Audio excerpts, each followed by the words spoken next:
नमस्कार मेरे प्यारे YouTube के सब्सक्राइबर साथियों, राज की बात में आपका स्वागत है, जहां डर और रहस्य की परतें धीरे धीरे खुलती हैं।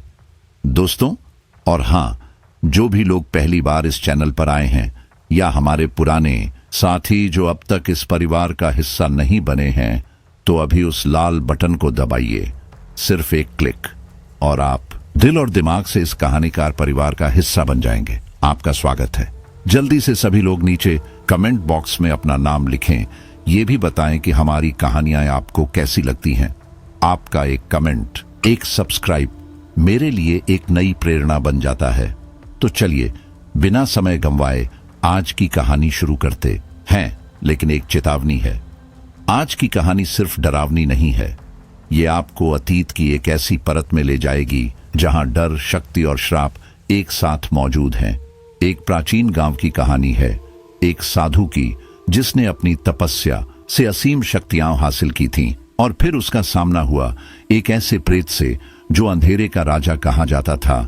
ये कहानी सिर्फ एक दंतकथा नहीं है, ये एक रहस्य है, एक चेतावनी। उस गांव का नाम था करूपर। दूर दूर तक लोग इस गांव को जानते थे। वजह वहां का प्राचीन मंदिर और उसमें निवास करने वाला साधु महादेव। महादेव कोई साधारण सन्यासी नहीं थे। कहा जाता है उनकी साधना ने उन्हें ऐसी शक्तियां दी थीं कि लोग उन्हें भगवान का अवतार मानने लगे थे। वे चुप रहते, लेकिन उनकी आंखों में कुछ था, एक गहराई जो किसी को भी सहमा सकती थी। मंदिर के पास एक विशाल वटवृक्ष था। वो पेड़ खुद में ही रहस्य था। गांव के बूढ़े कहते, उस वटवृक्ष के नीचे एक प्रेत बंद है। महादेव ने खुद उसे कैद किया था अपनी तपस्या की अग्नि में। रात के वक्त कोई भी उस वृक्ष के पास नहीं जाता, क्योंकि कई लोगों ने कहा वहां से अजीब सी चीखें आती हैं, और जो एक बार वहां गया वो फिर लौटकर नहीं आया। धीरे धीरे पूरा गांव एक अदृश्य डर की चादर में लिपट गया, और फिर एक रात आसमान में काले बादल छा गए, बिजली चमकी और एक ऐसी चीख सुनाई दी कि गांव थर्रा उठा। महादेव तुरंत उठे। उनके चेहरे पर एक गहरी गंभीरता थी और आंखें सुर्ख हो चुकी थीं। उन्होंने गांव वालों को साफ शब्दों में कहा, कोई भी वटवृक्ष के पास नहीं जाएगा, जो जाएगा वो लौटेगा नहीं। लेकिन हर कहानी में एक ऐसा किरदार होता है जो चेतावनियों को नजरअंदाज करता है। यहां वह था अजय। अजय निडर था, या शायद मूर्ख। उसके अंदर एक आदत थी, खुद को साबित करने की, हर चीज को चुनौती देने की। वो गांव वालों की बातों को ढकोसला मानता था। उसने अपने दोस्तों से कहा, महादेव डर फैलाते हैं ताकि लोग उनके करीब ना आए। मैं जाकर देखता हूं वहां क्या है। रात के तीसरे पहर जब पूरा गांव सो रहा था, अजय ने एक मशाल ली और चुपचाप वटवृक्ष की ओर निकल पड़ा। जैसे जैसे वो पास गया, हवा भारी होती गई। पत्तों का सरसराना अब किसी कानाफूसी जैसा लग रहा था। जमीन में हल्की कंपन थी। वटवृक्ष के चारों ओर गहरी दरारें पड़ चुकी थीं और उनसे नीली सी रहस्यमयी रोशनी फूट रही थी। अजय का दिल धक धक कर रहा था, लेकिन उसने कदम पीछे नहीं खींचे। और तभी एक भारी गूंजती आवाज आई, तू यहां क्यों आया मूर्ख? इंसान अजय जैसे जम गया। उसके सामने एक छाया उभरी, ऊंची, विकराल, और उसकी आंखों से अंगारे बरस रहे थे। वो था वही प्रेत जिसे महादेव ने सदियों पहले बांध दिया था। प्रेत ने अजय को घूरते हुए कहा, तूने मेरी नींद तोड़ी है, अब मैं आजाद हूं और इसकी कीमत पूरा गांव चुकाएगा। अजय भागना चाहता था, बट उसके पैर जैसे जमीन में धंस गए थे। प्रेत का अट्टहास गूंजा, महादेव तुम्हारा समय अब खत्म हो चुका है। और ठीक उसी पल महादेव वहां प्रकट हुए। उनके हाथ में त्रिशूल था और चेहरा रोष से लाल। उन्होंने त्रिशूल को वटवृक्ष की ओर फेंका, लेकिन प्रेत ने उसे रोक लिया। अब तेरी शक्ति खत्म हो गई महादेव, तू मुझे कैद नहीं कर सकता। महादेव की आंखों में क्षण भर के लिए चिंता झलकी। उन्होंने अजय की ओर देखा और कहा, यह सब तेरे कारण हुआ है। अब इसे ठीक करने के लिए तुझे सबसे बड़ी कुर्बानी देनी होगी। अजय कांपते हुए बोला, मुझसे क्या करना होगा महाराज? महादेव बोले, प्रेत को हराने का एक ही उपाय है, तुझे अपनी आत्मा समर्पित करनी होगी। सोच समझकर निर्णय ले। इधर प्रेत की शक्ति बढ़ती जा रही थी। गांव के लोग मंदिर की ओर दौड़ने लगे, लेकिन महादेव ने उन्हें रोक दिया। अजय के सामने सवाल खड़ा था, क्या वह अपनी जान देकर गांव को बचा पाएगा? लेकिन वो कुछ कह पाता उससे पहले प्रेत ने आकाश में बिजली चमकाई और अजय जमीन पर गिर पड़ा। उसकी सांसें थम गईं और शायद नहीं, कहानी यहीं से और रहस्यमय हो जाती है। अजय का शरीर बेजान था, लेकिन उसकी आत्मा जैसे किसी अंतिम उत्तर की तलाश में भटक रही थी। महादेव अपने भीतर की आखिरी शक्ति इकट्ठा कर रहे थे। अब सवाल यह है, क्या महादेव इस अंधेरे के राजा को फिर से कैद कर पाएंगे? क्या अजय की कुर्बानी गांव को बचा पाएगी, या फिर करूपर गांव की किस्मत अब हमेशा के लिए श्रापित हो चुकी है? कहानी अब एक अनदेखे मोड़ की ओर बढ़ने लगी। अजय का शरीर मंदिर के सामने निर्जीव पड़ा था और महादेव की आंखों में पहली बार डर की झलक थी। न वह डर जो आम इंसान महसूस करता है, बल्कि वह डर जो समय की दिशा बदलने की आशंका से उपजता है। प्रेत अब पहले से कहीं अधिक विकराल और क्रूर लग रहा था। उसका अट्टहास पूरे गांव में गूंज रहा था, मानो काली घटाओं के बीच कोई पिशाच हंस रहा हो। गांव वाले दूर खड़े थे, हजारों आंखें, लेकिन कोई एक कदम भी मंदिर की ओर नहीं बढ़ा पा रहा था। डर ने उन्हें जड़ कर दिया था। महादेव ने गहरी सांस ली, त्रिशूल को दोनों हाथों में कसकर थाम लिया और प्रेत की ओर ध्यान केंद्रित करने ही वाले थे कि तभी एक चमत्कार हुआ। अजय के निर्जीव शरीर से एक धीमी हल्की सी रोशनी निकलने लगी, पहले जैसे कोई दीपक टिमटिमा रहा हो। पर वो रोशनी धीरे धीरे तेज होती गई और कुछ ही पलों में पूरा वातावरण उस दिव्य उजास से जगमगा उठा। महादेव चौंक उठे। उनके होंठों से स्वतः निकला, यह तो असंभव है। अजय की आत्मा उसके शरीर से निकलकर वटवृक्ष के सामने प्रकट हो चुकी थी, पर यह आत्मा किसी डरे हुए प्रेत की तरह नहीं थी। इसमें दिव्यता थी, तेज था और एक ऐसी दृढ़ता जो अडिग लगती थी। प्रेत गुर्राया, तू एक मरा हुआ इंसान, तू मेरा क्या बिगाड़ सकता है? अजय की आत्मा का स्वर शांति से भरा था, पर शब्दों में एक गहराई थी। मैंने गलती की, लेकिन अब मैं उसका प्रायश्चित कर रहा हूं। तू अब इस गांव को नुकसान नहीं पहुंचा पाएगा। महादेव की आंखों में आशा की किरण जाग उठी। उन्होंने तुरंत ध्यानस्थ होकर अपने पुराने शक्तिशाली मंत्रों का जाप शुरू किया। उनके चारों ओर वायु चक्रवात की भांति घूमने लगी और वटवृक्ष के चारों ओर एक ऊर्जा घेरा बन गया, प्रकाश और मंत्रों से बना हुआ एक अलौकिक कवच। प्रेत ने पूरी ताकत से उस घेरे को तोड़ने की कोशिश की, लेकिन उसकी शक्ति व्यर्थ हो गई। महादेव और अजय की एकजुटता ने उसे रोक दिया था, लेकिन प्रेत ने हार नहीं मानी। उसने अपना अगला दांव चला। अपने हाथों से आग का एक विकराल गोला बनाया और उसे गांव की ओर उछाल दिया। गांव वाले चिल्लाए, भागने लगे, पर कोई जगह सुरक्षित नहीं थी। तभी अजय की आत्मा तेजी से हवा में उड़ी और उस आग के गोले के सामने जाकर खड़ी हो गई। उसकी दिव्य आभा उस जलते गोले को छूते ही बुझा गई। अब शुरू हुई असली लड़ाई अजय और प्रेत के बीच। यह केवल शक्तियों की टकराहट नहीं थी, यह इच्छा शक्ति और आत्मबल की परीक्षा थी। प्रेत हर बार नए रूप में वार करता, कभी भ्रम, कभी भय, कभी आक्रोश, बट अजय हर बार उसे रोक देता। महादेव ने तब गहराई से आंखें बंद की और बोले, बल से यह नहीं हारेगा, तुम्हें इसके भीतर के घाव को समझना होगा, इसका मूल कारण। अजय चौंका, मूल कारण? इसका मतलब? महादेव ने गहरी आवाज में उत्तर दिया, यह प्रेत कभी एक महान साधु था, तपस्वी था, लेकिन उसे अपनी शक्तियों पर घमंड हो गया और वही घमंड उसका पतन बन गया। अजय ने प्रेत की ओर देखा और कहा, तू भी कभी साधु था? तुझे याद है जब तेरे भीतर शांति थी? प्रेत ने तिल मिलाकर जवाब दिया, मुझे कुछ नहीं चाहिए सिवाय शक्ति के, मुझे नष्ट करना है सब। महादेव ने तब एक अंतिम चमत्कार किया। उन्होंने अपने मंत्रों से एक रोशनी उत्पन्न की। उस रोशनी में एक छवि उभरी, प्रेत का पुराना रूप।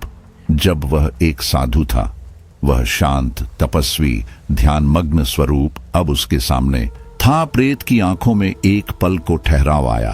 पहली बार क्रोध की जगह कुछ और था, पश्चाताप। वह बुदबुदाया, मैं क्या बन गया हूं? अजय की आत्मा ने धीरे से कहा, अगर तू अपने अपराध स्वीकार करे तो तुझे मुक्ति मिल सकती है। प्रेत भीतर ही भीतर द्वंद में घिर गया। शक्ति का मोह अभी भी था, पर आत्मा के किसी कोने में शांति पाने की लालसा जाग उठी थी। महादेव ने अपना अंतिम मंत्र बोला, अब तेरा निर्णय है, समर्पण कर और मुक्ति प्राप्त कर, या फिर हमेशा के लिए इस वृक्ष में बंधा रह।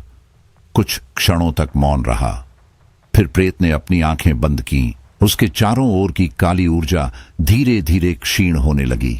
वह बोला, मैं लौटना चाहता हूं अपने पुराने रूप में, मुझे क्षमा करो। और फिर उसका विकराल रूप एक तेजस्वी रोशनी में बदल गया, जो धीरे धीरे आकाश में विलीन हो गई। वट वृक्ष के चारों ओर का अंधकार गायब हो चुका था। अजय की आत्मा ने महादेव को प्रणाम किया, मुस्कुराई और फिर अदृश्य हो गई। गांव में पहली बार वर्षों बाद शांति छाई, लेकिन कहानी यहां खत्म नहीं हुई। वट वृक्ष की जड़ से एक प्राचीन ग्रंथ बाहर आया, पुराना लेकिन दिव्य चमक लिए हुए। वह सीधा महादेव के पास गिरा। महादेव ने उसे हाथ में लिया और गंभीर स्वर में बोले, यह ग्रंथ गांव की नई कहानी की शुरुआत है, लेकिन याद रखो, शक्ति के साथ विनम्रता जरूरी है, वरना यही शक्ति तुम्हारा विनाश कर देगी। गांव वालों ने उस रात अजय के बलिदान और प्रेत की मुक्ति की कथा को आत्मा में बसा लिया। वह कहानी अब किंवदंती बन चुकी थी, पर जब महादेव ने उस ग्रंथ को खोला, उनका चेहरा कठोर हो गया। उस पहले पृष्ठ पर लिखा था, यह अंत नहीं है, एक प्राचीन बुराई अब भी कहीं जीवित है। महादेव समझ चुके थे, यह ग्रंथ एक और अध्याय की दस्तक है। वह उसे लेकर मंदिर के गर्भगृह में गए। ध्यानस्थ होकर उन्होंने पहला पृष्ठ छुआ। तभी ग्रंथ से एक धुंधली रोशनी निकली और पूरा गर्भगृह आलोकित हो गया। पृष्ठ पर एक चित्र उभरा, एक घना रहस्यमयी जंगल जहां कुछ छिपा हुआ था। शायद अजय की कुर्बानी ने अभी सिर्फ पहले अध्याय को पूरा किया था, क्योंकि असली अंधकार अभी भी जीवित था। बीच जंगल एक विशाल रहस्यमय गुफा दिखाई दे रही थी। उसकी दीवारों से काले धुएं के गुब्बार उठ रहे थे, जैसे कोई शापित सांसें भर रहा हो। गुफा के प्रवेश द्वार पर किसी ने लाल अक्षरों में लिखा था, यहां सो रही है प्राचीन बुराई जो अब जाग चुकी है। महादेव, जो वर्षों से तंत्र और वेदों के झाता थे, पुराने पन्नों से भरी एक ग्रंथ को थामे खड़े थे। उन्होंने किताब खोलकर ध्यान से पढ़ना शुरू किया। जैसे जैसे शब्द उनकी आंखों से गुजरते, उनका चेहरा गंभीर और कठोर होता चला गया।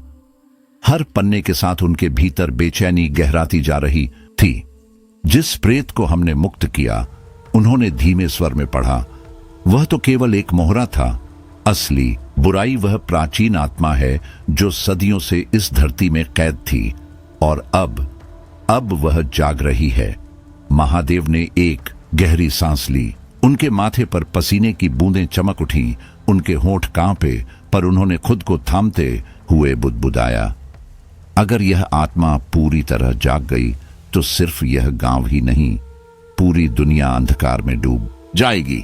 उसी रात गांव में असामान्य घटनाएं शुरू हो गईं। पुराने कुएं का पानी खून की तरह लाल हो गया। पशु बिना कारण छटपटाने लगे, जैसे उन्हें किसी अनदेखी चीज से भय हो। बच्चे डरकर रोने लगे। कुछ ने बताया कि उन्होंने सपनों में एक काली गुफा देखी और उसमें एक प्राणी जिसकी आंखें आग की तरह जल रही थीं। महादेव ने तत्काल सरपंच को अपने घर बुलाया। लकड़ी की खिड़कियों से बाहर झांकते हुए उन्होंने धीमे लेकिन दृढ़ स्वर में कहा, अब समय नहीं बचा, हमें कुछ साहसी युवकों को साथ लेकर उस गुफा तक पहुंचना होगा। हमें बुराई को वहीं रोकना है जहां से वह उभरी है। सरपंच ने गांव के 3 सबसे निडर युवकों राजू, वीरेन और सुमित को बुलवाया। अजय की कुर्बानी अब भी उनके दिलों में ताजा थी और उसी ने उन्हें सिखाया था कि सच्चा साहस डर की मौजूदगी में भी डटे रहना होता है। अगली सुबह सूरज की पहली किरणें धरती पर पड़ी ही थीं जब महादेव और उनका दल जंगल की ओर रवाना हुआ। यह जंगल गांव से कुछ मील दूर था, लेकिन उसके भीतर की दुनिया जैसे किसी और ही युग की प्रतीत होती थी। घना, सीलन भरा और असामान्य रूप से शांत। जैसे जैसे वे भीतर बढ़ते गए, अजीब अजीब आवाजें सुनाई देने लगीं। कभी पेड़ की शाखाएं बिना हवा के हिलती, कभी पत्तों के पीछे से किसी के चलने की आवाज आती। वीरेन ने फुसफुसाते हुए कहा, यह जगह सांस भी डरते हुए लेनी पड़ रही है। महादेव ने माला पकड़कर कुछ मंत्र पढ़े। हम अभी सुरक्षित हैं, उन्होंने कहा, लेकिन यह रास्ता आसान नहीं होगा। किताब में लिखा था कि गुफा तक पहुंचने के लिए उन्हें 3 रहस्यमय द्वारों को पार करना होगा। पहला द्वार जल्द ही सामने प्रकट हुआ, एक विशाल पत्थर का दरवाजा जिस पर रहस्यमयी चिन्ह खुदे हुए थे। जैसे ही महादेव ने मंत्रोच्चारण शुरू किया, पत्थर के भीतर से गूंजती एक भारी आवाज आई, तुम यहां क्यों आए हो? क्या जानते हो इस द्वार को पार करने का मूल्य क्या है? महादेव ने बिना डरे उत्तर दिया, हमें बुराई को यहीं रोकना है। आवाज ने भयानक अट्टहास किया और बोली, तो हर व्यक्ति को अपनी सबसे गहरी कमजोरी का सामना करना होगा। अगले ही क्षण राजू ने अपने मृत पिता को देखा जो उसे क्रोध में डांट रहे थे। वीरेन ने अपने बचपन की उस त्रुटि को देखा जिसके कारण एक मासूम की जान गई थी। सुमित ने अपनी असफलताओं और डर को जीवित होते महसूस किया, जैसे वे सामने खड़े हों। महादेव ने उनकी ओर देखा और कहा, डरो मत, यह सब तुम्हारे मन के भ्रम हैं। यदि तुम अपने डर का सामना करोगे तो वे खत्म हो जाएंगे। उनकी बातों से प्रेरित होकर तीनों ने साहस बटोरा, अपनी कमजोरियों की आंखों में आंखें डाली और भय को पीछे छोड़ दिया। द्वार धीरे धीरे खुल गया। दूसरे द्वार तक पहुंचने में 3 घंटे लगे। यह द्वार दर्पण की तरह चमक रहा था। जैसे ही वे पास पहुंचे, हर किसी का प्रतिबिंब उसमें उभर आया, लेकिन यह कोई साधारण प्रतिबिंब नहीं था। वे बोलने लगे, तुम यहां क्यों हो? क्या सोचते हो कि तुम इसे रोक सकते हो? तुम सब असफल हो जाओगे। महादेव ने आंखें मूंद लीं और साधना में डूब गए। यह द्वार हमारी आत्मा की शक्ति को परख रहा है, उन्होंने कहा। अगर हमारी नियत और विश्वास सच्चा है तो कोई हमें रोक नहीं सकता। हर व्यक्ति ने अपने भीतर झांका, आत्मा की रोशनी पर ध्यान केंद्रित किया और दर्पण एक जोरदार धमाके के साथ चकनाचूर हो गया। लेकिन तीसरा द्वार सबसे कठिन था क्योंकि वह अदृश्य था। जैसे ही वे उसके करीब पहुंचे, अंधेरा चारों ओर फैल गया। किसी को कुछ दिखाई नहीं दे रहा था। हर कोई अलग अलग दिशाओं में भटकने लगा। घबराहट बढ़ने लगी। महादेव ने अपनी माला को कसकर पकड़ा, ध्यान लगाने की कोशिश की, बट फिर भी यह द्वार शरीर और आत्मा के बीच के जुड़ाव को तोड़ने लगा। तभी एक नर्म लेकिन स्पष्ट आवाज आई, गुरुदेव। अजय की आत्मा प्रकट हुई। उसकी उपस्थिति शांत लेकिन शक्तिशाली थी। मैं आपकी सहायता के लिए आया हूं, उसने कहा। आपने मुझे मुक्ति दी थी, अब मेरी बारी है। अजय ने सबको एकत्र किया, उन्हें मार्ग दिखाया और अदृश्य द्वार को पार करने में मदद की। आखिरकार वे गुफा के मुख्य द्वार के सामने खड़े थे। वह इतना विशाल और भयावह था कि मानो किसी दानव का मुंह हो। उसके भीतर से गूंजती एक गर्जना सुनाई दे रही थी, जैसे पृथ्वी खुद थरथरा रही हो। महादेव ने चेतावनी दी, यहां से आगे बढ़ना बेहद खतरनाक है। जो भी अंदर जाएगा उसकी वापसी निश्चित नहीं है। फिर भी सभी ने साहस दिखाया और एक एक कर गुफा के भीतर प्रवेश किया। अंदर घुप अंधेरा था। दीवारों पर अजीब चित्र उकेरे थे, जैसे किसी प्राचीन सभ्यता की चेतावनी हो। बीच में एक विशाल वेदी थी और उस पर एक मणि रखी थी जो मंद रोशनी में भी डरावनी प्रतीत हो रही थी। महादेव ने फौरन पहचान लिया, यही वह मणि है, यही बुराई का स्रोत है। जैसे ही वे मणि के पास पहुंचे, गुफा हिलने लगी। काले धुएं के बीच से एक आकृति प्रकट हुई, वही प्राचीन आत्मा जिसकी आंखें अग्नि जैसी जल रही थीं। उसकी उपस्थिति से पूरा वातावरण कांपने लगा। तुमने मुझे जगाकर गलती की, वह बोली। अब कोई मुझे रोक नहीं सकता। महादेव ने त्रिशूल उठाया। तेरी बुराई यहीं समाप्त होगी। आत्मा और महादेव के बीच भयंकर युद्ध शुरू हो गया। मणि से निकली ऊर्जा ने गुफा को फिर अंधकार में डुबो दिया। हर व्यक्ति वहीं जड़ हो गया, जैसे समय थम गया हो। तभी गुफा की दीवारों से एक नई अनजानी आवाज आई। यह लड़ाई अभी शुरू हुई है, असली सत्र तो अब सामने आएगा। और यहीं से कहानी ने नया मोड़ लिया। अब सवाल यह है, क्या महादेव उस मणि को नष्ट कर पाएंगे, या यह प्राचीन बुराई दुनिया पर एक नई आपदा बनकर टूटेगी? गुफा की दीवारों के बीच महादेव और उनके साथियों के सामने प्राचीन बुराई का चेहरा पूरी तरह से उभर आया। अब हर सांस भारी लग रही थी, जैसे घबराहट हवा में फैल गई हो। गुफा का वातावरण डर से और भी घना हो गया था। वेदी पर रखी मणि अब तेजी से चमक रही थी, जैसे वह अपनी पूरी शक्ति को उजागर करना चाहती हो। उस घने अंधेरे में मणि की रोशनी एकमात्र बची हुई उम्मीद थी।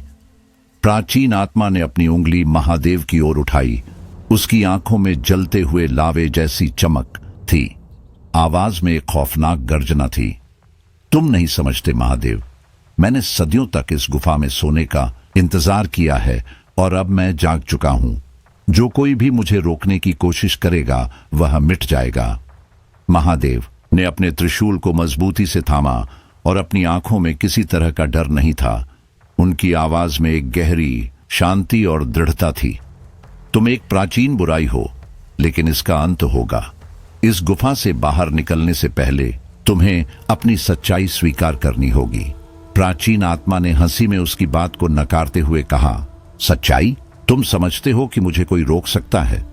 मैं उस समय का अवशेष हूं जब हर शक्तिशाली आत्मा मुझसे डरती थी। मैं वह बुराई हूं जिसने एक समय इस पूरी पृथ्वी पर राज्य किया था। तुम तो बस एक साधु हो और मैं तुम्हारी शक्ति से कहीं ज्यादा विशाल हूं। महादेव के चेहरे पर हल्की मुस्कान आई। तुम एक भ्रम में जी रहे हो।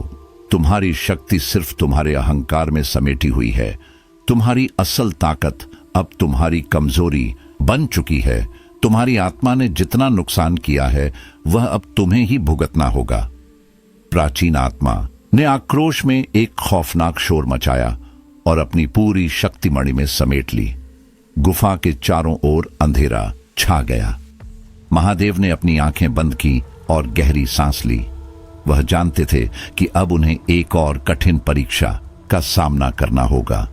तभी गुफा की दीवारें हिलने लगीं और एक गहरी गर्जना ने चारों ओर एक भयावह माहौल बना दिया। वह गर्जना ऐसी थी जैसे महादेव ने कभी सुनी हो। भूत, प्रेत, राक्षस और आत्माओं की आवाजें एक साथ गूंज रही थीं। वीरेन, राजू और सुमित घबराए हुए थे, लेकिन महादेव ने उन्हें शांत रहने का इशारा किया। यह तुम्हारे भीतर का डर है, उसे हराओ। यह भय बाहरी नहीं, आंतरिक है। तभी गुफा के भीतर से एक घनी धुंध उभरने लगी और उस धुंध से एक आकृति दिखाई दी। यह वही प्राचीन आत्मा थी, लेकिन अब उसका रूप और भी भयंकर हो चुका था। उसकी आंखों से आग की लपटें फूट रही थीं। उसने अपनी उंगलियां गुफा की दीवारों पर रखीं और दीवारों से रक्त रिसने लगा। महादेव ने अपनी शक्तियों को एकत्रित किया और दृढ़ता से कहा, तुमने जो नुकसान किया है वह अब खत्म होगा। तुम अपनी सच्चाई से भाग नहीं सकते। महादेव ने त्रिशूल को उठाया और एक मजबूत प्रहार किया, लेकिन जैसे ही त्रिशूल प्राचीन आत्मा के पास पहुंचने वाला था, वह अचानक हवा में गायब हो गई। महादेव चौंक गए। यह कोई साधारण आत्मा नहीं थी, बल्कि वह एक प्राचीन शक्ति थी जो किसी भी भौतिक वस्तु से प्रभावित नहीं होती थी।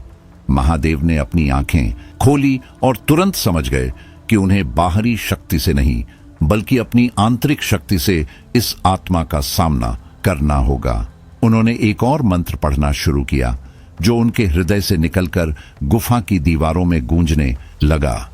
इस मंत्र में अद्भुत शक्ति थी। तभी गुफा की दीवारों में एक तेज हलचल हुई और प्राचीन आत्मा की कंपकपाती आवाज गूंजने लगी, तुमने क्या किया? तुम मुझे कैसे पकड़ सकते हो? महादेव की आंखों में रहस्यमय चमक थी। उन्होंने धीरे धीरे मंत्र को और तेज किया और गुफा के भीतर एक तीव्र प्रकाश फैल गया। उस प्रकाश में प्राचीन आत्मा का असली रूप ध्वस्त हो गया। उसकी काया धीरे धीरे गायब होने लगी और एक अदृश्य ऊर्जा ने गुफा को घेर लिया। अचानक गुफा के बीचों बीच एक नया द्वार खुला जो अब तक बंद था। महादेव ने उस द्वार को देखा और समझ गए कि यह एक और परीक्षा थी। उन्होंने अपने साथियों से कहा, यह द्वार हमें उस जगह तक ले जाएगा जहां यह बुराई छिपी हुई थी। हमें वहां जाना होगा, लेकिन हमें बहुत सतर्क रहना होगा। जब महादेव और उनके साथियों ने द्वार से भीतर प्रवेश किया तो उन्होंने पाया कि यह एक विशाल ग्रह जैसा था। चारों ओर दीवारों पर खून से लिखे गए अजीब और डरावने शब्द थे। हर शब्द एक चेतावनी की तरह था। तभी उनकी नजरों के सामने एक और बुराई का रूप उभरा। यह वही प्राचीन आत्मा थी, लेकिन अब वह एक विकराल राक्षस बन चुकी थी। उसकी आंखों से जलते हुए लावे की धाराएं बह रही थीं। उसने गुस्से में आकर कहा, तुम यहां क्यों आए हो? क्या तुम नहीं समझते कि तुम्हारी मौत अब तय है? महादेव ने अपनी शक्तियों को समेटते हुए कहा, हमने बहुत कुछ देखा है और तुम जितनी शक्तिशाली हो उतनी ही कमजोर भी हो। तुम्हारी बुराई ने तुम्हारे अंत को जन्म दिया है। लेकिन प्राचीन राक्षस ने हंसी में जवाब दिया, तुम सब केवल एक धोखा हो। मैं कभी नहीं हार सकता। महादेव ने फिर से अपने त्रिशूल को उठाया और इस बार वह सीधे राक्षस की ओर बढ़े। लेकिन राक्षस ने एक नई चाल चली। उसने अपना रूप बदल लिया और अब वह महादेव के सामने एक और रूप में था। महादेव को लगा जैसे वह एक शैतानी भ्रम के जाल में फंसने वाले हैं, लेकिन उन्होंने घबराया नहीं। उन्होंने अपनी आंतरिक शक्ति को एकत्र किया और राक्षस को हराने के लिए पूरी तरह से तैयार हो गए। तभी अचानक राजू ने महादेव को आवाज दी, गुरुदेव, यह सब सिर्फ एक भ्रम है। महादेव ने तुरंत अपनी आंखें बंद की, ध्यान लगाया और फिर वह मंत्र पढ़ा जो उन्होंने किताब से सीखा था। जैसे ही उन्होंने मंत्र का उच्चारण किया, राक्षस का रूप और आकार पूरी तरह से बदलने लगा। महादेव ने ध्यान से देखा और कहा, यह सिर्फ एक भ्रम है, कभी न खत्म होने वाले भय का सामना करने के बाद महादेव और उनके साथी यह समझ गए थे कि यह डर केवल एक आंशिक छाया था जो उन्हें झकझोरने के लिए थी। अब तुम्हारा समय खत्म हो चुका है, महादेव ने दृढ़ता से कहा। सामने जो प्राचीन बुराई थी वह सदियों से लोगों के दिलों में डर का कारण बनी थी, लेकिन महादेव के शुद्ध साहस और अडिग दृढ़ता के सामने वह बुराई हार गई। गुफा की दीवारें अचानक चुप हो गईं और चारों ओर एक अजीब सी शांति फैल गई।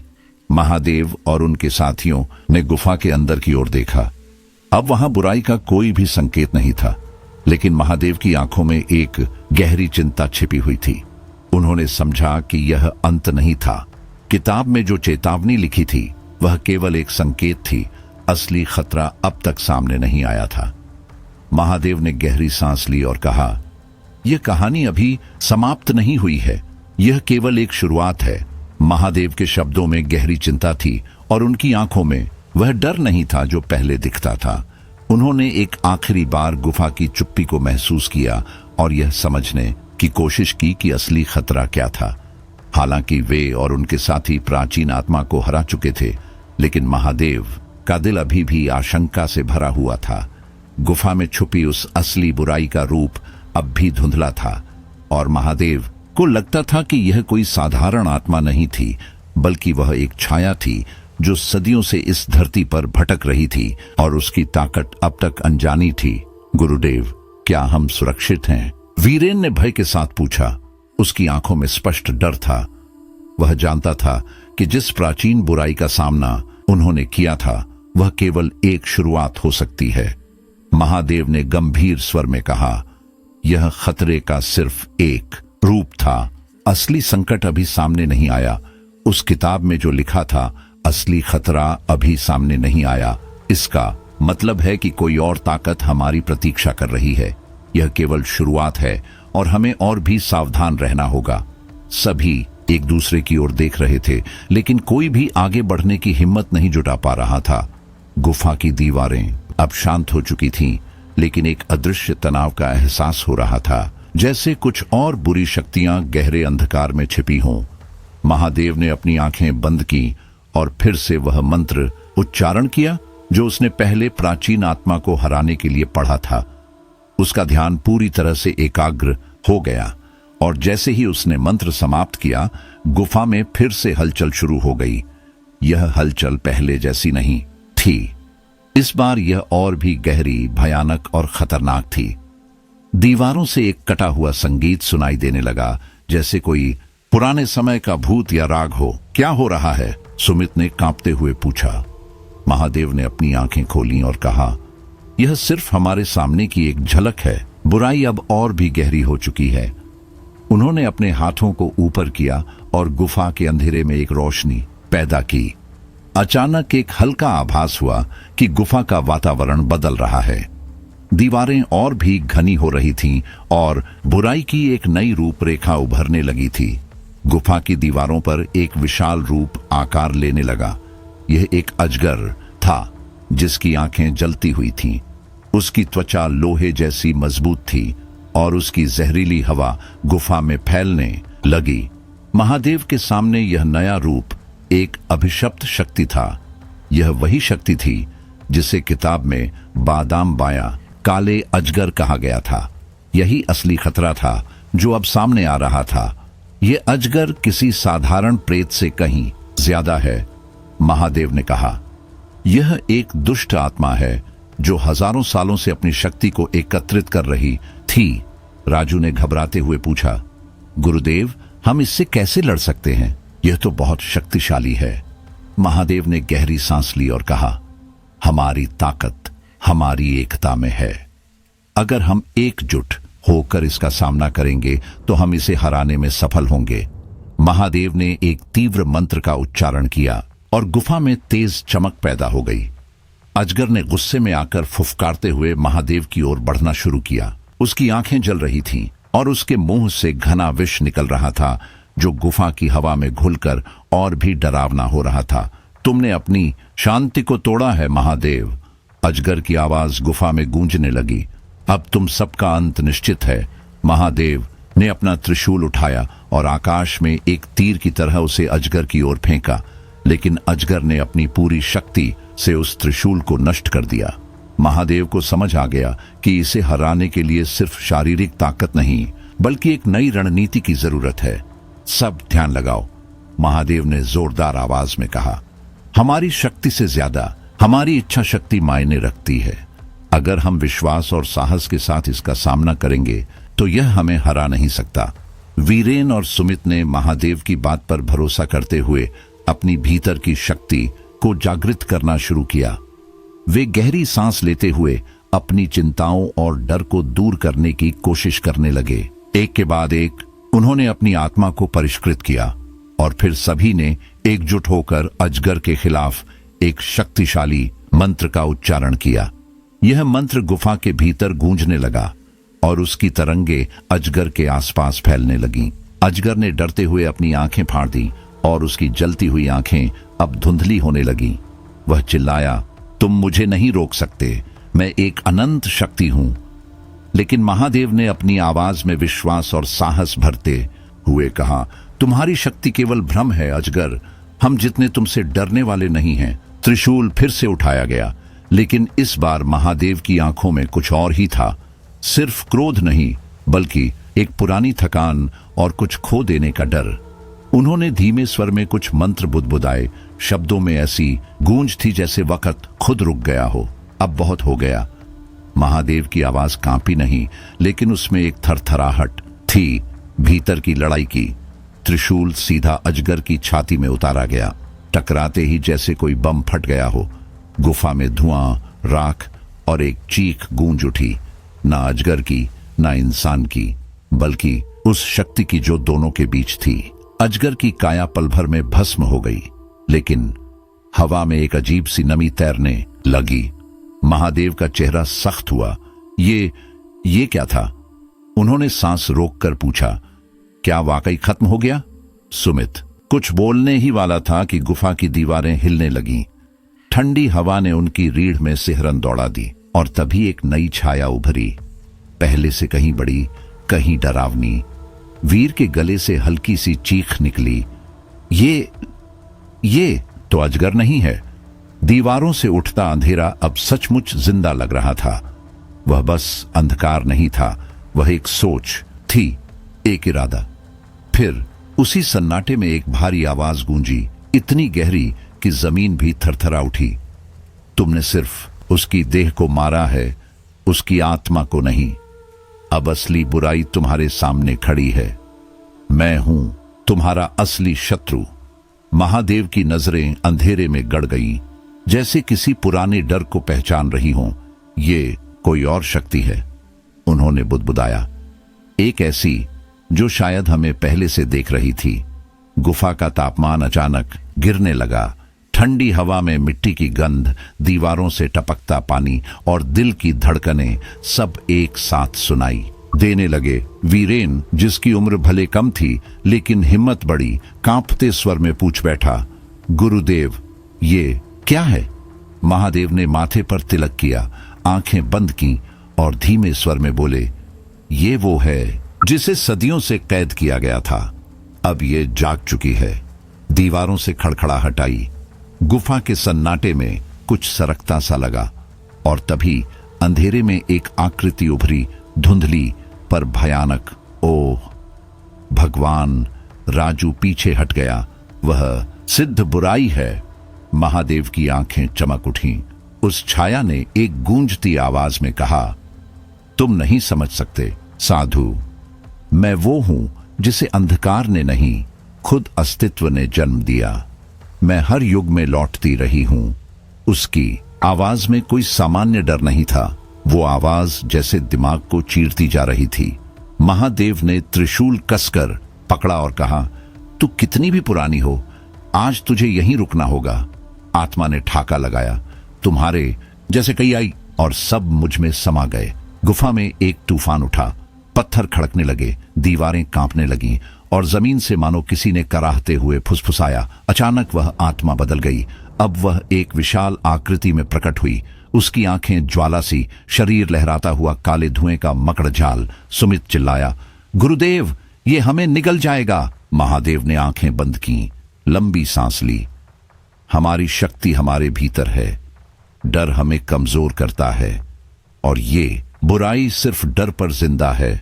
उन्होंने मंत्र का उच्चारण शुरू किया। हर शब्द के साथ हवा में चिंगारियां उठने लगीं।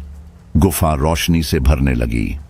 प्रकाश के कण आत्मा के चारों ओर घूमने लगे, जैसे किसी कैद को मजबूत कर रहे हों। एक पल में सब थम गया। अंधकार गायब हो गया। गुफा में अब सिर्फ सन्नाटा था। क्या खत्म हो गया? राजू ने धीरे से पूछा। महादेव ने चारों ओर देखा। नहीं, ये बस शांति का छलावा है। असली परीक्षा बाकी है। वो गुफा के भीतर और आगे बढ़े। अंत में एक पुराना पत्थर दिखा, धूल से ढका, लेकिन उस पर अजीब से चिन्ह खुदे थे।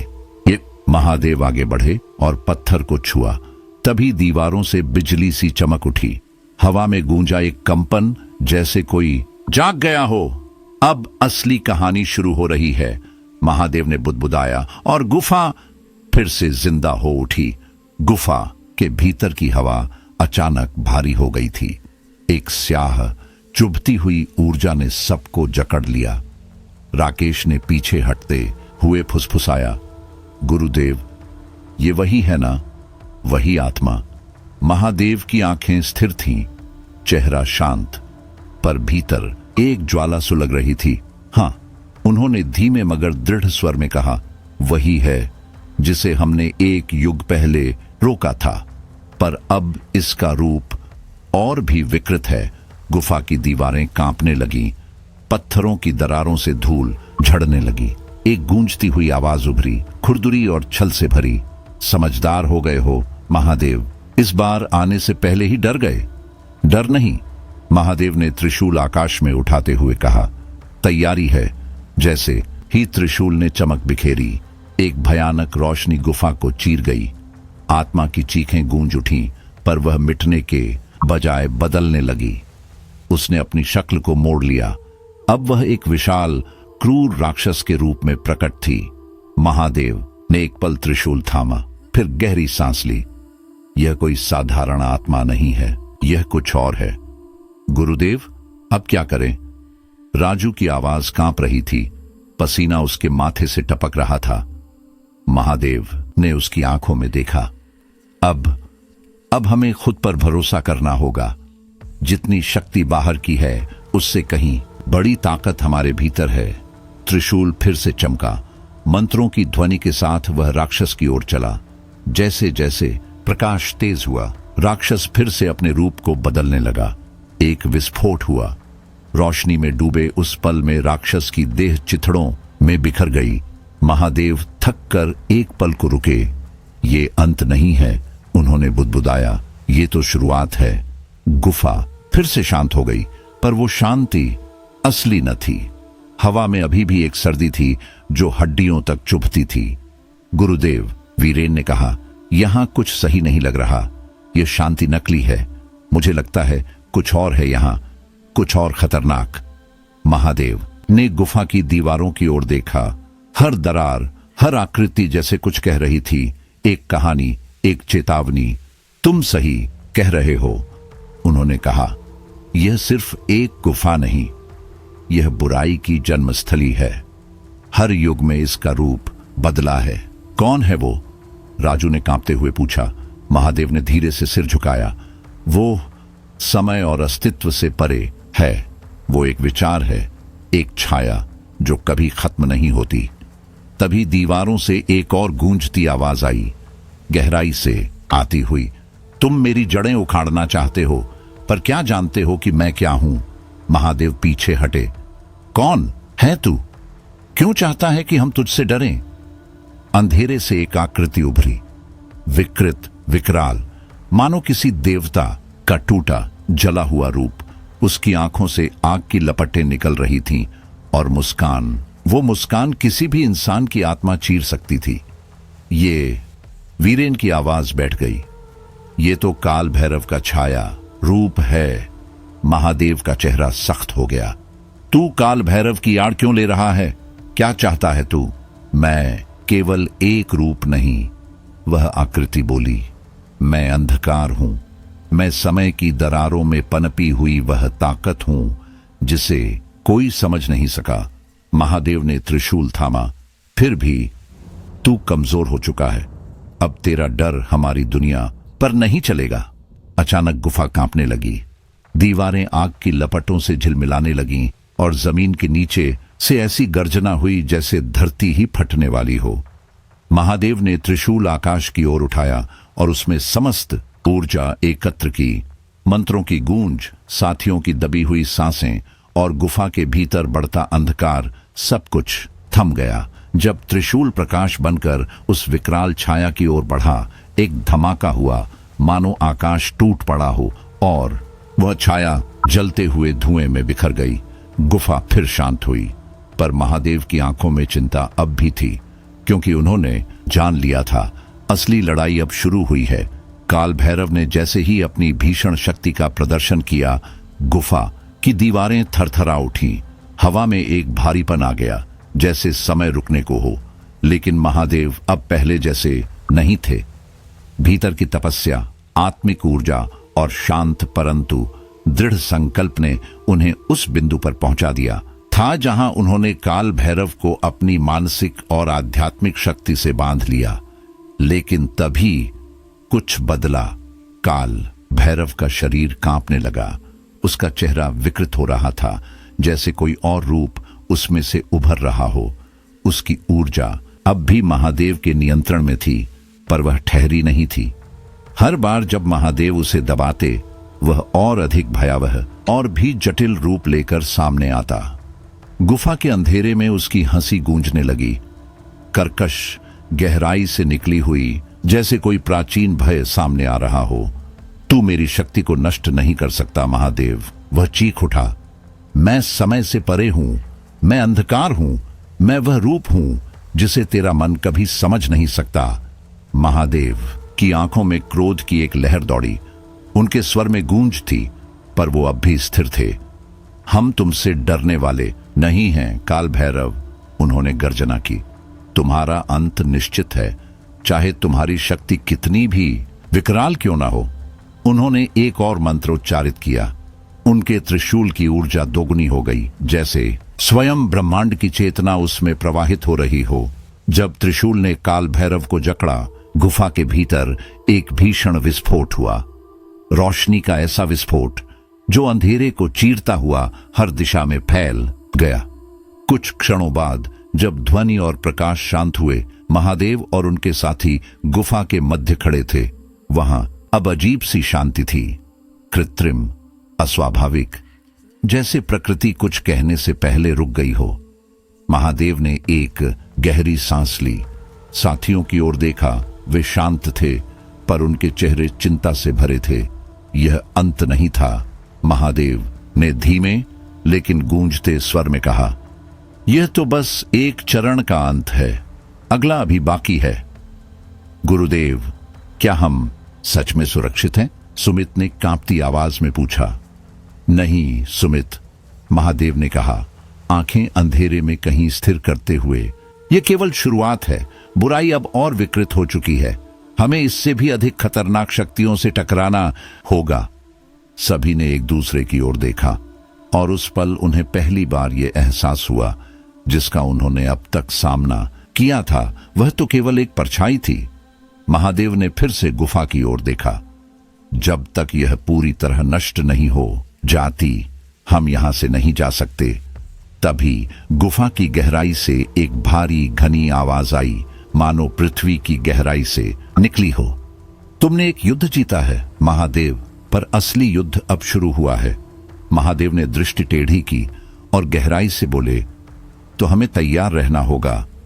गुफा की हवा अब और भारी हो गई थी, जैसे हर श्वास के साथ कोई अदृश्य शक्ति उनके पास सरक रही हो। महादेव जानते थे यह बुराई केवल एक रूप नहीं थी, यह समय के साथ बदलती, विकसित होती एक पराजित न की जा सकने वाली सत्ता थी। उन्होंने त्रिशूल को हाथ में लिया और उसकी नोक ऊपर की ओर उठाई।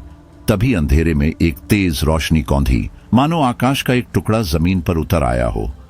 उनके चेहरे पर अब आत्मविश्वास नहीं, एक गंभीरता थी, जैसे कोई मनुष्य जो जानता है कि अगला कदम उसकी आत्मा की परीक्षा लेगा। गुरुदेव, राजू की आवाज डरी हुई थी। क्या यह सब एक भ्रम हो सकता है? महादेव ने उसकी ओर देखा, फिर गहरी सांस लेते हुए बोले, यह भ्रम नहीं राजू, यह एक योजना है, एक ऐसी योजना जो अब तक हमारी आंखों से छिपी थी। हमें इसे उसकी जड़ों तक जाकर खत्म करना होगा। सुमित और वीरेन ने अपने कदम मजबूत किए, पर गुफा की खामोशी अब चीखने जैसी थी। अंधकार इतना घना हो गया था कि हर कदम पर ऐसा लगता जैसे कोई आंखें उन पर लगी हों। फिर अचानक हवा में तेज हलचल हुई, गुफा का तापमान गिरने लगा और महादेव के मन में एक बेचैनी समा गई। कुछ तो गलत है, उन्होंने मन ही मन सोचा। यह कोई सामान्य शक्ति नहीं थी, यह कुछ और था, एक ऐसा बल जो समय की सीमाओं से परे था। गुफा के एक कोने में एक आकृति उभरने लगी। वह धीरे धीरे आकार ले रही थी, एक धुंधली सी छाया जो अब और अधिक स्पष्ट हो रही थी। महादेव के मुख से अनायास निकला, यह वही है गुरुदेव। सुमित ने कांपती आवाज में पूछा, यह क्या है? महादेव ने त्रिशूल की नोक उस आकृति की ओर तानी और बोले, यह वह शक्ति है जो हमारी दुनिया से परे है। यह केवल काल भैरव की छाया नहीं, यह असली बुराई है, काल राक्षस। यह कोई आत्मा नहीं, यह वह शक्ति है जो भौतिक रूप में बसी है, समय और स्थान दोनों से परे। आकृति ने अब अपना रूप बदलना शुरू किया। वह एक भयावह विकराल राक्षस में तब्दील हो गया। उसकी आंखों से आग निकल रही थी, देह पर भूरे, काले और लाल रंग के धब्बे उसे किसी भट्टी जैसी भयावहता दे रहे थे। महादेव ने उसकी ओर देखा और गंभीर स्वर में बोले, तू काल राक्षस है, वह सत्ता जो तब अस्तित्व में आई जब ब्रह्मांड ने पहली बार श्वास ली। अगर तू इस धरती पर आया तो यह हमारी सबसे बड़ी भूल होगी। राक्षस ने एक तीव्र पागलपन भरी हंसी के साथ जवाब दिया, तुम जो सोचते हो महादेव, वह भ्रम है। मैं अंधकार का मूल हूं, मैं समय के पार हूं, मेरी शक्ति से कोई मुक्त नहीं हो सकता, मैं हर युग में रहा हूं और मैं कभी समाप्त नहीं हो सकता। महादेव ने आंखें बंद की, त्रिशूल को उठाया और बोले, तू चाहे जितनी भी शक्ति दिखा ले, यह सब क्षणिक है। जब तक हमारी आत्मा अडिग है, तू कभी भी हमें हरा नहीं सकता। काल राक्षस ने फिर अट्टहास किया। गुफा में एक सीटी जैसी भयानक आवाज गूंज उठी, दीवारें कांपने लगीं, छत से पत्थर झड़ने लगे। और फिर एक और आवाज आई, धीमी पर दिल में चीर डालने वाली, अब तक तुम मेरी असली शक्ति से अनजान थे महादेव, अब मैं तुम्हें तुम्हारी सबसे बड़ी कमजोरी दिखाऊंगा। महादेव ने त्रिशूल की पकड़ और मजबूत की, उसकी ऊर्जा में और अधिक बल भर दिया। लेकिन कुछ ऐसा हुआ जो महादेव ने भी नहीं सोचा था। काल राक्षस की शक्ति अब नियमों के परे थी। अब गुफा की दीवारें थरथराने लगी थीं, उनमें दरारें पड़ने लगीं और पत्थरों के टुकड़े भारी गर्जना के साथ नीचे गिरने लगे। गूंजती आवाजें जैसे खुद धरती को फाड़ रही थीं। महादेव ने आंखें तरेरी, पर कुछ ही पलों में उनके सामने जो हुआ वह उनकी चेतना को झकझोर देने वाला था। काल राक्षस ने अपनी शक्ल बदल ली थी। अब वह एक विशालकाय राक्षसी रूप में सामने था। उसकी आंखों से आग की लपटें निकल रही थीं और उसके शरीर से अजीब डरावनी गूंजती हुई आवाजें आती थीं, जैसे हजारों आत्माएं एक साथ चिल्ला रही हों। उसका चेहरा विकृत था, मानो शाश्वत पीड़ा उसमें समाई हो। महादेव ने अपने भीतर के सभी संकल्प समेटे। उन्होंने गहरी सांस ली, त्रिशूल को दोनों हाथों से कसकर पकड़ा और पूरी शक्ति से ऊपर उठाया। लेकिन इस बार कुछ अलग था। काल राक्षस ने हवा में एक चक्कर लगाया और एक भयानक घेरा बना लिया। वह महादेव के चारों ओर घूम रहा था। उसके शब्द गुफा में गूंज रहे थे, तुम समय को नहीं रोक सकते महादेव, मैं समय से परे हूं, तुम्हारी हर शक्ति अब व्यर्थ है। महादेव ने दांत भींच लिए, त्रिशूल उठाया और एक दिशा में पूरी ताकत से फेंका। अगली ही क्षण आकाशीय रोशनी का एक तेज विस्फोट हुआ, ऐसी रोशनी जिसने पूरी गुफा को उजाले से भर दिया। जब वह प्रकाश काल राक्षस से टकराया तो जमीन हिल उठी, दीवारें फिर से थरथराईं और एक तेज कंपन के साथ काल राक्षस चीख पड़ा। उसकी शक्ति अब कमजोर पड़ने लगी थी। लेकिन तभी काल राक्षस ने आखिरी दांव चला। उसने अपनी पूरी शक्ति को समेटकर गुफा के भीतर तूफानी वातावरण पैदा कर दिया। पत्थर उड़ने लगे, हवाएं ऐसी चलीं जैसे कोई पुरानी चीख हवा में गूंज रही हो। महादेव और उनके साथियों को लगा कि अब सब समाप्त हो जाएगा, परंतु उसी पल महादेव के भीतर कुछ जागा। उनकी आंखों में तेज लौ जली। उन्होंने अपने भीतर की ऊर्जा को एकत्र किया, त्रिशूल को फिर से कसकर पकड़ा और बोले, अब यह अंत है काल राक्षस। उन्होंने त्रिशूल से अंतिम प्रहार किया, एक सीधी चोट ठीक राक्षस के हृदय में। काल राक्षस चीखा, उसका शरीर कांपा और फिर एक भयंकर विस्फोट हुआ। उसके शरीर का आकार धीरे धीरे ध्वस्त होने लगा और उसके साथ ही वह अंधकार भी मिट गया। पूरी गुफा हिल उठी, फिर शांति छा गई। गहराई से एक ऐसी खामोशी फैली जो भीतर तक उतर गई। महादेव और उनके साथी चुपचाप खड़े थे। उनके चेहरे पर थकावट थी, पर आंखों में चेतावनी। क्या यह सचमुच अंत था? सुमित, महादेव के सबसे युवा शिष्य, कांपती आवाज में बोला, गुरुदेव, क्या अब सब खत्म हो गया? कोई और खतरा तो नहीं? महादेव ने गहरी सांस ली। उनके चेहरे पर चिंता थी। यह खतरा कभी पूरी तरह समाप्त नहीं होता। हमें तैयार रहना होगा। इससे पहले कि हम गुफा से बाहर जाएं, हमें और सतर्क रहना होगा। लेकिन उनका वाक्य अधूरा ही रह गया। तभी गुफा के भीतर एक और आवाज गूंजी। ये आवाज पहले हल्की थी, लेकिन तेजी से बढ़ने लगी। वह आवाज नहीं, बल्कि एक चेतावनी थी। तुमने एक युद्ध जीता है। असली युद्ध अब शुरू हुआ है महादेव। महादेव की आंखें बंद हो गईं। उन्होंने धीमे स्वर में कहा, हम तैयार हैं। गुफा अब और भी रहस्यमयी लग रही थी। दीवारों पर खुदे पुराने चित्र और प्रतीक अब और स्पष्ट हो गए थे, मानो वे कुछ कहना चाहते हों। महादेव के मन में बेचैनी थी। वह जानते थे यह जगह केवल एक युद्ध भूमि नहीं थी, यह किसी पुरानी भूली हुई शक्ति का केंद्र था। और तभी फिर एक और हल्की लेकिन तेज होती ध्वनि यह अब हर किसी के दिल में उतर रही थी। एक अनजाना डर फैल रहा था। महादेव ने साथियों से कहा, यह कुछ और है, कोई नई शक्ति आ रही है, हम सबको तैयार रहना होगा।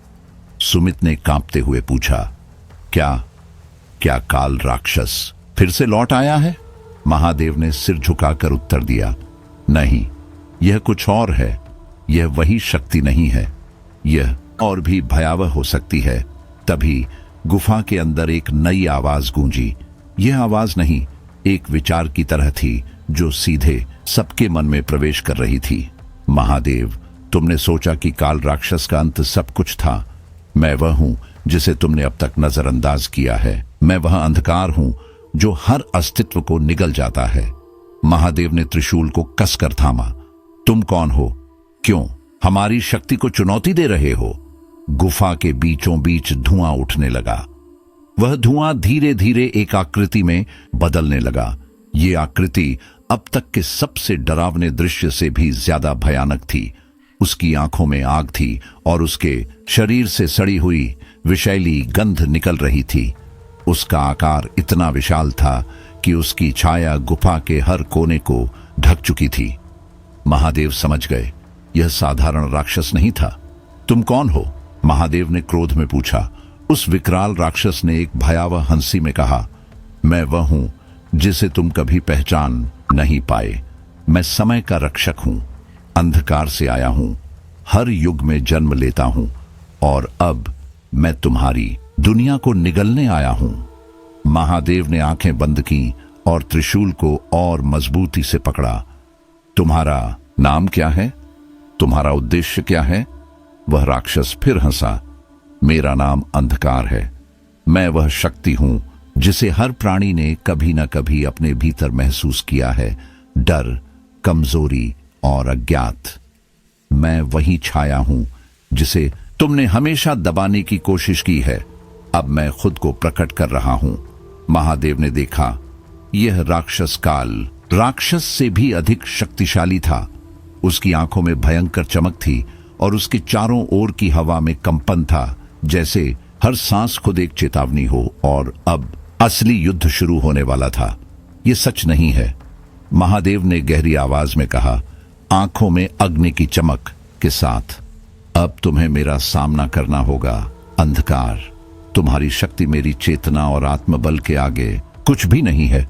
तुम हमें रोक नहीं सकते। गुफा की हवा भारी हो गई थी। अंधकार ने एक सर्द हंसी हंसी, वह हंसी जो आत्मा तक को कंपा दे। तो फिर देखो महादेव, अंधकार की आवाज गूंज उठी। कैसे खत्म होती है तुम्हारी वह शक्ति जिस पर तुम्हें गर्व है? क्षण भर में ही उसकी ऊर्जा गुफा में फैल गई, एक सघन स्याह धुंध की तरह जिसने सब कुछ निगल लिया। चारों ओर अंधेरा ही अंधेरा था, इतना घना कि महादेव और उनके साथी खुद को खोया हुआ महसूस करने लगे। महादेव ने त्रिशूल को कसकर पकड़े रखा, लेकिन एक हल्की घबराहट उनके मन में दस्तक दे चुकी थी। यह वही क्षण था जब विश्वास भी एक परीक्षा बन जाता है। क्या यह शक्ति सच में हमें निगल सकती है? भीतर से यह सवाल उठा, पर बाहर से वे अडिग थे। वीरेन की आवाज कंपा रही थी, गुरुदेव, क्या हम इस अंधकार से बाहर नहीं निकल सकते? महादेव ने आंखें मूंदी, सांस भरकर बोले, बाहर निकल सकते हैं, लेकिन पहले हमें अपने भीतर की रोशनी को पहचानना होगा। यह अंधकार सिर्फ बाहर नहीं है, यह हमारे अंदर भी है। इन शब्दों के साथ उन्होंने आंखें खोली। एक शांत मगर प्रखर प्रकाश उनकी दृष्टि में जगमगा रहा था। उनके भीतर का विश्वास जैसे नवजीवन पा गया हो। त्रिशूल अब स्वर्णाभा में चमक रहा था। यह अंधकार हमें डरा नहीं सकता, महादेव बोले। यह समय है अपनी आत्मशक्ति को पहचानने का। जितना अंधकार फैलेगा उतना ही प्रकाश जन्म लेगा, क्योंकि अंधकार का अस्तित्व केवल तब तक है जब तक उसे कोई चुनौती नहीं देता। अंधकार की ऊर्जा अब और भयानक गति से घूम रही थी। उसकी शक्ति बढ़ रही थी, लेकिन अब महादेव भी बदल चुके थे। उन्होंने त्रिशूल को पूरी ताकत से उठाया और जैसे ही उसका स्पर्श अंधकार से हुआ, एक प्रचंड तेज प्रकाश गुफा में फैल गया। गहराई में छुपा अंधेरा अब पिघलने लगा था। महादेव की आत्मा से निकलती ऊर्जा उस अंधकार को धीरे धीरे निगल रही थी। अंधकार की चीखें गूंजने लगीं। उसका विकृत रूप अब कांप रहा था। उसकी शक्ति टूट रही थी। एक आखिरी आघात। महादेव ने त्रिशूल से जोरदार प्रहार किया। अंधकार के बीचों बीच एक विस्फोट सा हुआ। अंधकार का रूप बिखर गया। सब कुछ शांत हो गया। गुफा अब पूरी तरह शांत थी, लेकिन महादेव की आंखों में एक चिंता की छाया अब भी थी। यह खत्म नहीं हुआ, उन्होंने खुद से कहा। सुमित ने आश्चर्य से पूछा, गुरुदेव, क्या अब सब खत्म हो गया? महादेव ने सिर झुकाया। आवाज भारी थी, नहीं, यह तो बस शुरुआत थी। यह अंधकार केवल एक रूप था। इसकी जड़ें कहीं गहराई में हैं और वो अब भी जीवित हैं। उनके शब्द गूंज रहे थे जब गुफा में फिर एक आवाज आई, भयावह और धूर्त, तुमने मुझे हराया महादेव, लेकिन अगली चुनौती और भी भयानक होगी। महादेव ने गहरी सांस ली। हम फिर मिलेंगे और उस दिन हम तुम्हारी जड़ों को नष्ट करेंगे। गुफा में घना अंधकार फिर से छाने लगा, लेकिन अब महादेव और उनके साथी पहले से कहीं अधिक सजग थे। वो जानते थे ये अंत नहीं, एक नई शुरुआत थी। फिर अचानक गुफा की चुप्पी को चीरती हुई कदमों की आवाज आई। धीमे धीमे किसी के पैरों की थाप जो धीरे धीरे उनके पास आ रही थी। सुमित और वीरेन ने एक दूसरे की ओर देखा। आंखों में डर की परछाई थी।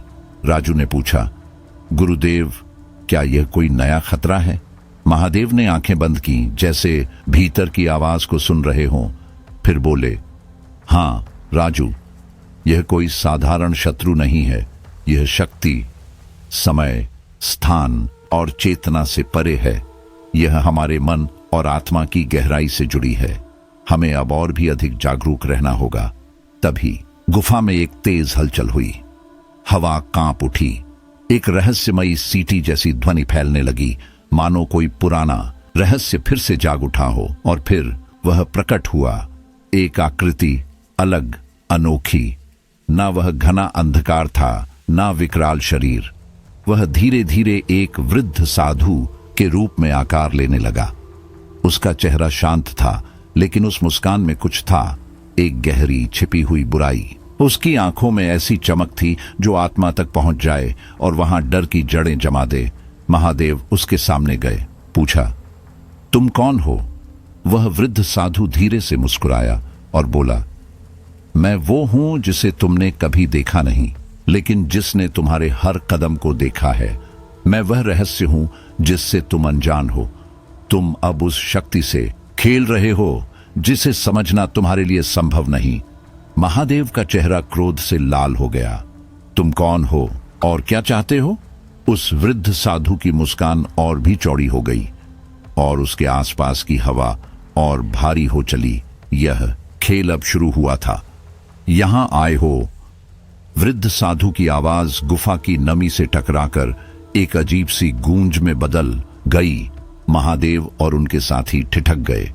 साधु ने एक और कदम आगे बढ़ाया। उसकी आंखों में बुझी हुई अग्नि थी जो फिर से जलने को तैयार थी। तुमने इस गुफा में कदम रखा है महादेव, उसने धीमे पर ठहरे हुए स्वर में कहा। यह कोई सामान्य गुफा नहीं है। इसकी शक्ति तुमसे कहीं पुरानी है, कहीं ज्यादा भयावह। महादेव ने साधु की आंखों में झांका, लेकिन वहां सिर्फ एक गहरा साया था। तुम कौन हो? महादेव ने धीरे से पूछा। साधु मुस्कुराया, लेकिन वह मुस्कान गर्मजोशी नहीं, किसी अंधेरे रहस्य की थी। मैं वह हूं, साधु ने कहा, जिसे तुम साधु का श्राप कहते हो। एक ठंडी लहर वहां खड़े सभी लोगों की रीढ़ तक उतर गई। साधु का श्राप, यह क्या होता है? वीर ने अविश्वास से पूछा। उसकी आवाज लड़खड़ाई, जैसे वह अपने ही सवाल से डर गया हो। वृद्ध साधु का हंसना एक सूखी लकड़ी के चटकने जैसा लगा। यह कोई साधारण श्राप नहीं है, उसने कहा। यह एक बंधन है, एक भयंकर बंधन जो समय के साथ और भी जकड़ता चला जाता है। क्यों? किस लिए? महादेव ने आगे बढ़ते हुए पूछा। क्योंकि साधु की आंखों में अब एक जुनून था। मैंने एक भूल की थी, एक ऐसा पाप जो समय की गहराइयों में दब गया। अब हर वह व्यक्ति जो उस भूल को सुधारना चाहता है, वह इस श्राप का हिस्सा बन जाता है। महादेव की मुट्ठियां भींच गईं। यह कोई दैवी शक्ति नहीं है जो हमें रोक सके। हम तुम्हारे श्राप का सामना करेंगे। उसकी आवाज दृढ़ थी और उसके हाथ में पकड़ा त्रिशूल अब और तेजी से चमक रहा था। साधु ने आंखें आधी मूंदी और एक धीमा भयावह स्वर बोला, तुम्हें समझ नहीं आ रहा महादेव, यह श्राप कोई मनुष्य नहीं, समय की देन है। यह हर सदी के साथ रूप बदलता है और अपने शिकार को कभी नहीं छोड़ता। तो इसका अंत क्या है? महादेव की आवाज में अब क्रोध से ज्यादा सवाल था। क्या हम इससे कभी लड़ भी सकते हैं? साधु की मुस्कान और गहरी हो गई। जितना तुम लड़ोगे उतना यह तुम्हें निगलेगा। तुम्हारा त्रिशूल, तुम्हारा साहस, तुम्हारा विश्वास सब बेकार हो जाएगा। तुम जितना इसे मिटाना चाहोगे उतना यह तुम्हारे भीतर समा जाएगा। महादेव ने त्रिशूल को आकाश की ओर उठाया। उसकी आंखों में सिर्फ आग थी। हम डरने नहीं आए हैं, उसने गरजते हुए कहा। हम तुम्हारे इस खेल को खत्म करने आए हैं।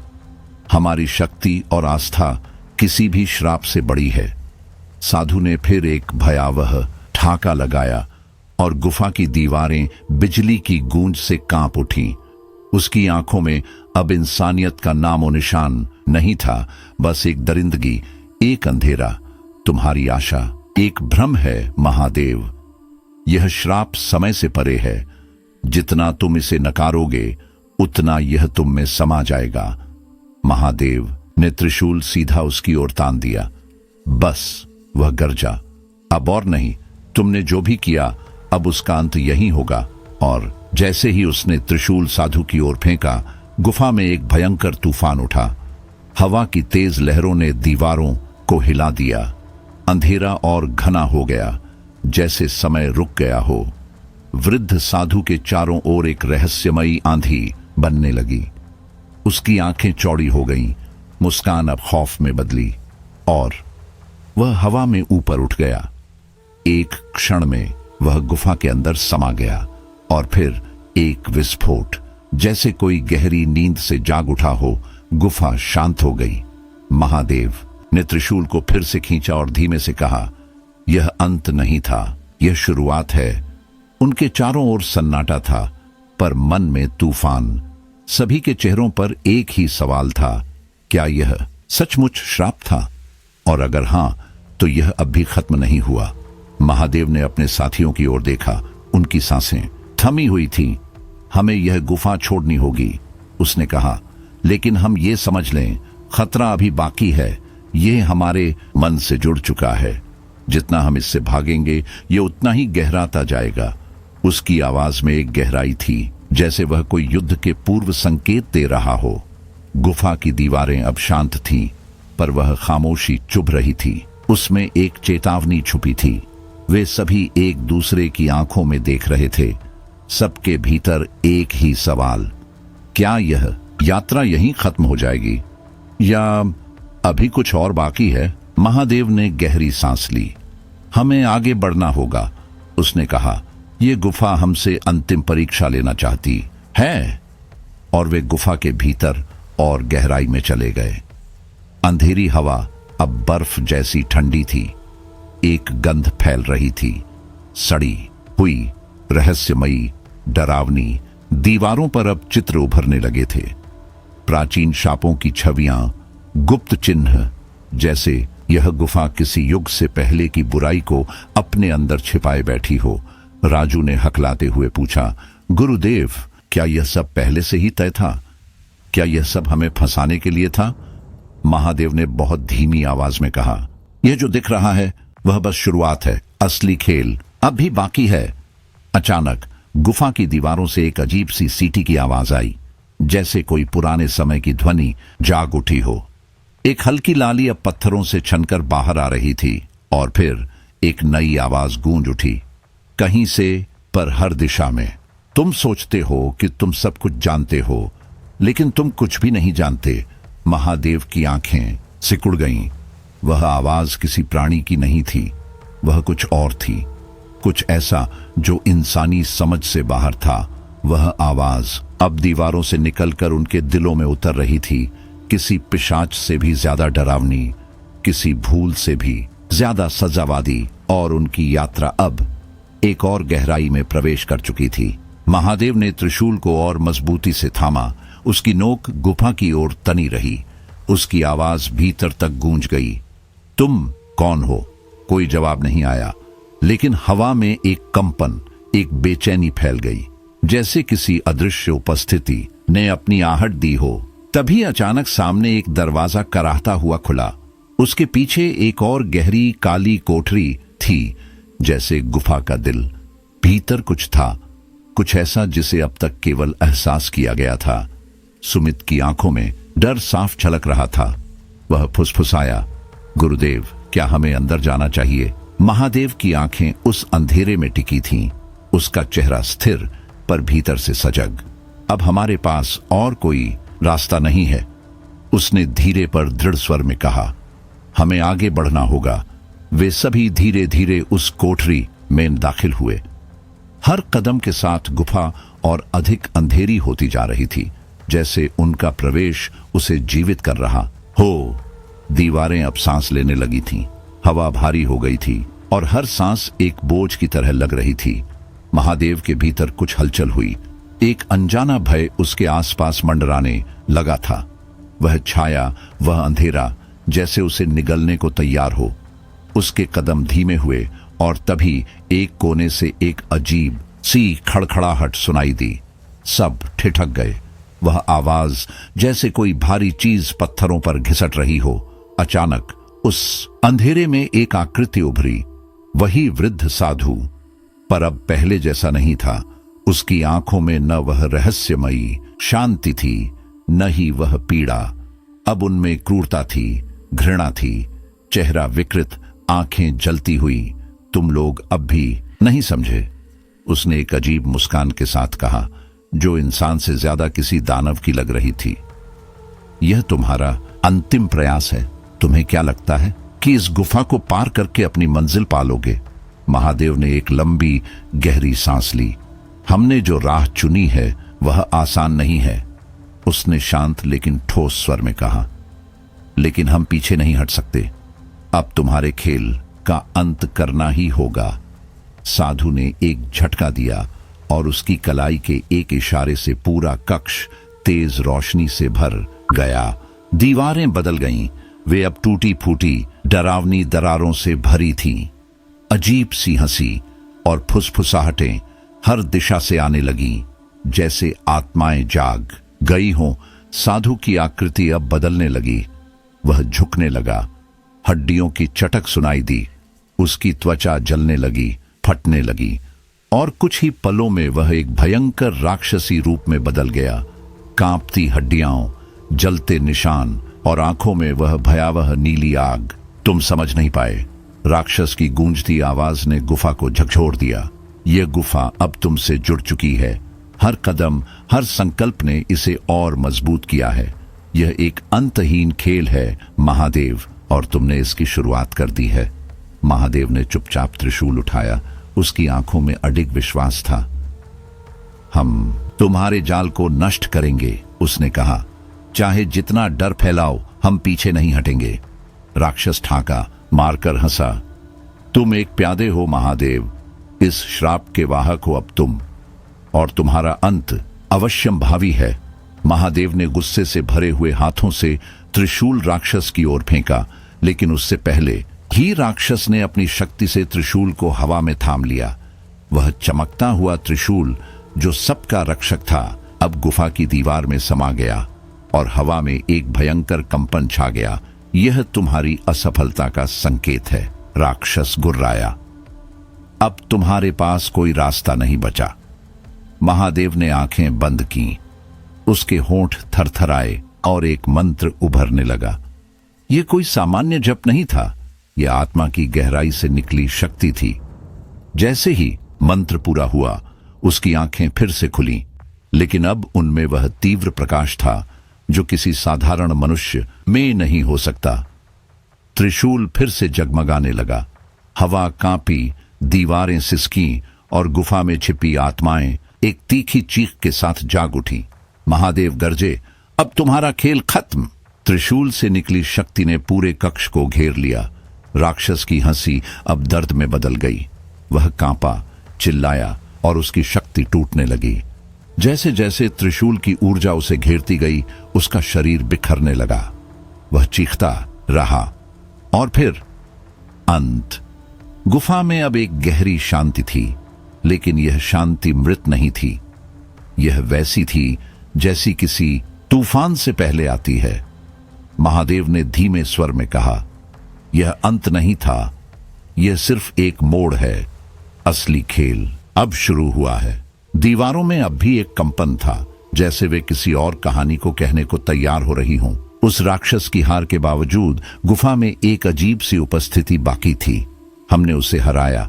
महादेव ने अपने साथियों की ओर देखा, लेकिन गुफा अब भी जीवित है।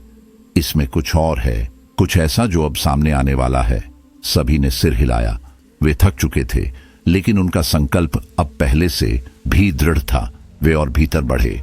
अब गुफा और भी स्याह हो चुकी थी। हर दीवार पर नए चित्र उभर आए थे, भयानक, रहस्यमय, जैसे वे किसी प्राचीन भाषा में कोई चेतावनी दे रहे हों। तभी फिर से वह आवाज, एक धीमी रगड़ने जैसी खड़खड़ाहट। महादेव ने त्रिशूल को और कसकर पकड़ लिया और एक बार फिर गुफा ने उन्हें बुलाना शुरू किया। रुको! महादेव ने हाथ उठाकर सबको सतर्क किया। उनकी आवाज धीमी थी, पर उसमें ऐसा अधिकार था कि सब एक साथ ठिठक गए। कोई हमारी ओर आ रहा है, उन्होंने फुसफुसाते हुए कहा। गुफा के भीतर की खामोशी अब एक अजीब सी गूंज में बदलने लगी थी, जैसे कोई अदृश्य शक्ति धीरे धीरे पास आ रही हो।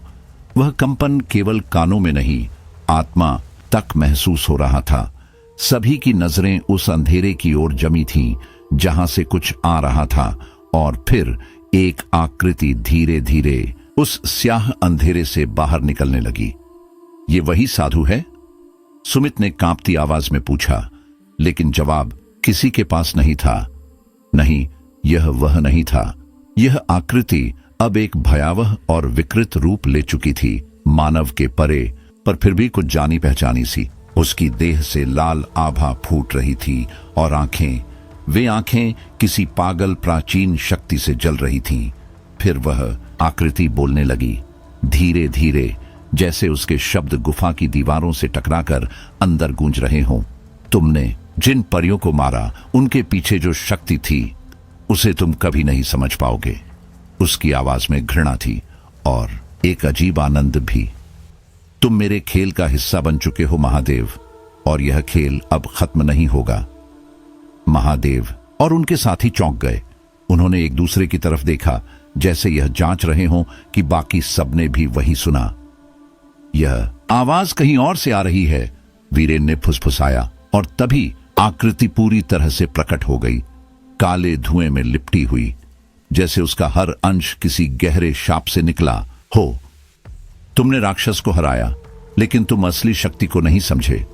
असली ताकत वो है जो इस गुफा के भीतर अभी भी जीवित है, और तुमने उसे और भी ताकतवर बना दिया है, उसने तीखी मुस्कान के साथ कहा।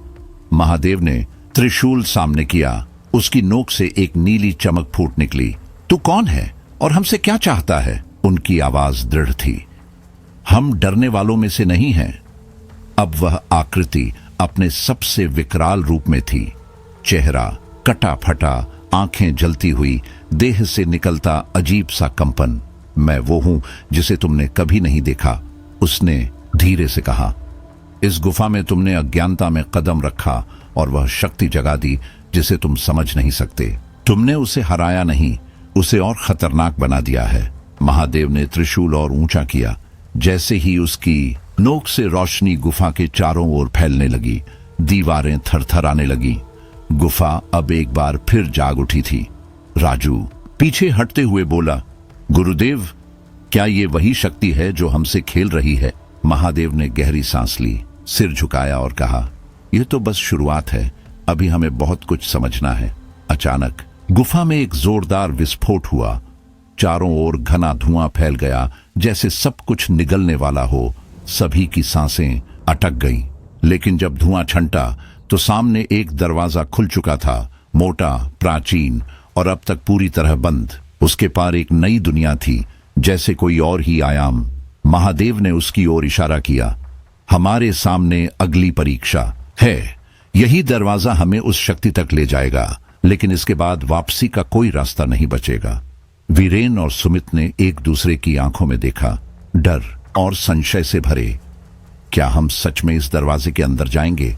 वीरेन ने पूछा। उसकी आवाज में झिझक थी। महादेव चुप रहे। उन्होंने बस त्रिशूल को और कसकर थामा और दरवाजे की ओर बढ़ चले। बाकी सभी ने बिना कुछ कहे उनके पीछे कदम बढ़ाए। जैसे ही वे उस दरवाजे के पार पहुंचे, एक तेज रोशनी सामने से फूटी और अचानक सब कुछ बदल गया। अब वे एक ऐसी जगह थे जहां न आकाश था न धरती, बस एक विशाल उलट पलट सी दुनिया। पेड़ उलटे उगे थे और आसमान की जगह एक विशाल काले रंग की छतरी फैली हुई थी। चारों ओर सिर्फ गहराता अंधकार। ये क्या जगह है? सुमित की आवाज थरथरा रही थी। महादेव ने गंभीरता से कहा, यही वो स्थान है जहां से बुरी शक्ति निकली थी। ये वो यथार्थ है जिसे समझना हमारे लिए आसान नहीं होगा। हमें और गहरे जाना होगा। हर कदम पर अजीब चुप्पी थी, इतनी गहरी कि खुद की सांसें भी भारी लग रही थीं। और तभी वह चुप्पी टूट गई। एक हंसी गूंजी, पर यह हंसी सामान्य नहीं थी। यह सीधी आत्मा में छेद करती चली गई, इतनी भयानक कि सबके चेहरे स्याह पड़ने लगे। महादेव ने आंखें बंद की। जितना हम इसके बारे में सोचेंगे, उन्होंने धीरे से कहा, यह हमें उतना ही बांधता जाएगा। इससे लड़ने के लिए हमें आत्मा को जागृत करना होगा। फिर उन्होंने एक मंत्र का उच्चारण किया। गूंजती हुई ध्वनि से गुफा का कंपन और तीव्र हो गया। अचानक अंधेरे में चमक की लकीरें उभरने लगीं। एक नई शक्ति अब आकार ले रही थी, ऐसी शक्ति जिसे कोई देख नहीं पाया था, ना ही समझ पाया था। गुफा में पसरा डर अब विस्फोट में बदल चुका था। महादेव और उनके साथी राजू, सुमित और वीरेन अब उस भयावह ऊर्जा के समक्ष खड़े थे। उनकी आत्माएं उस दुनिया की अजीबता में उलझी हुई अब एक नई परीक्षा के लिए खिंचती चली जा रही थीं। महादेव ने आंखें खोली। उनका चेहरा गंभीर था और आंखों में चमक, जैसे किसी अदृश्य सत्य से सामना हो चुका हो। यह सिर्फ एक और शक्ति नहीं है, उन्होंने कहा। यह हमारी आत्मा की सीमाओं को चुनौती देने वाला यथार्थ है। हमें इसके भीतर उतरना होगा। सुमित और वीरेन ने एक दूसरे को देखा। अब शब्दों की जरूरत नहीं थी। वे चुपचाप महादेव के पीछे चल पड़े। राजू की सांसें अब और तेज हो चुकी थीं, जैसे कुछ और भयंकर उनके सामने इंतजार कर रहा हो। गुरुदेव, हम जो देख रहे हैं, क्या वो असली है? राजू की आवाज कांप रही थी, जैसे उसकी सांसें किसी अदृश्य डर की गिरफ्त में थीं। उसकी आंखों में आतंक साफ झलक रहा था। क्या आगे भी कुछ और भयानक इंतजार कर रहा है? महादेव ने कोई जवाब नहीं दिया। उनका सिर झुका हुआ था, चेहरा गंभीर और आंखें विचारों में डूबी हुई। एक लंबा सन्नाटा खींच गया। फिर उन्होंने बहुत धीमे स्वर में कहा, जो हम देख रहे हैं वो हमारी अगली परीक्षा का हिस्सा हो सकता है। इस जगह की ऊर्जा ये हमारी समझ से परे है, लेकिन एक बात तय है, हमें इससे टकराना ही होगा। उन्हीं क्षणों में गुफा की दीवारों से एक खतरनाक गूंज उठी। ऐसा लगा जैसे ध्वनि किसी तरंग की तरह दौड़ रही हो, धीरे धीरे लेकिन बेहद डरावनी। ठंडी हवा का झोंका चारों तरफ फैल गया और फिर एक विचित्र रोशनी दीवारों से रिसने लगी। पर यह कोई साधारण उजाला नहीं था। इसमें एक असहज बेचैनी थी, जैसे अंधेरे ने खुद को चेतन कर लिया हो। गुरुदेव, यह क्या हो रहा है? वीरेन की आवाज कांपी। उसके शब्द हवा में लटके रहे, जैसे जवाब भी डर रहा हो। महादेव ने आंखें बंद की और कहा, यह वही शक्ति है जो सदियों से इस गुफा में कैद है। इस जगह की हर ईंट, हर कोना किसी दुष्टता से भरा पड़ा है, और अब यह हमें परखना चाहती है।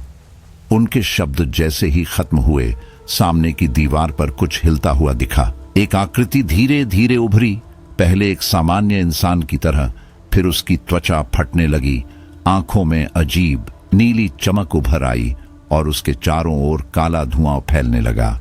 कुछ ही क्षणों में वो एक राक्षसी रूप ले चुका था। उसकी मौजूदगी से हवा और भारी हो गई।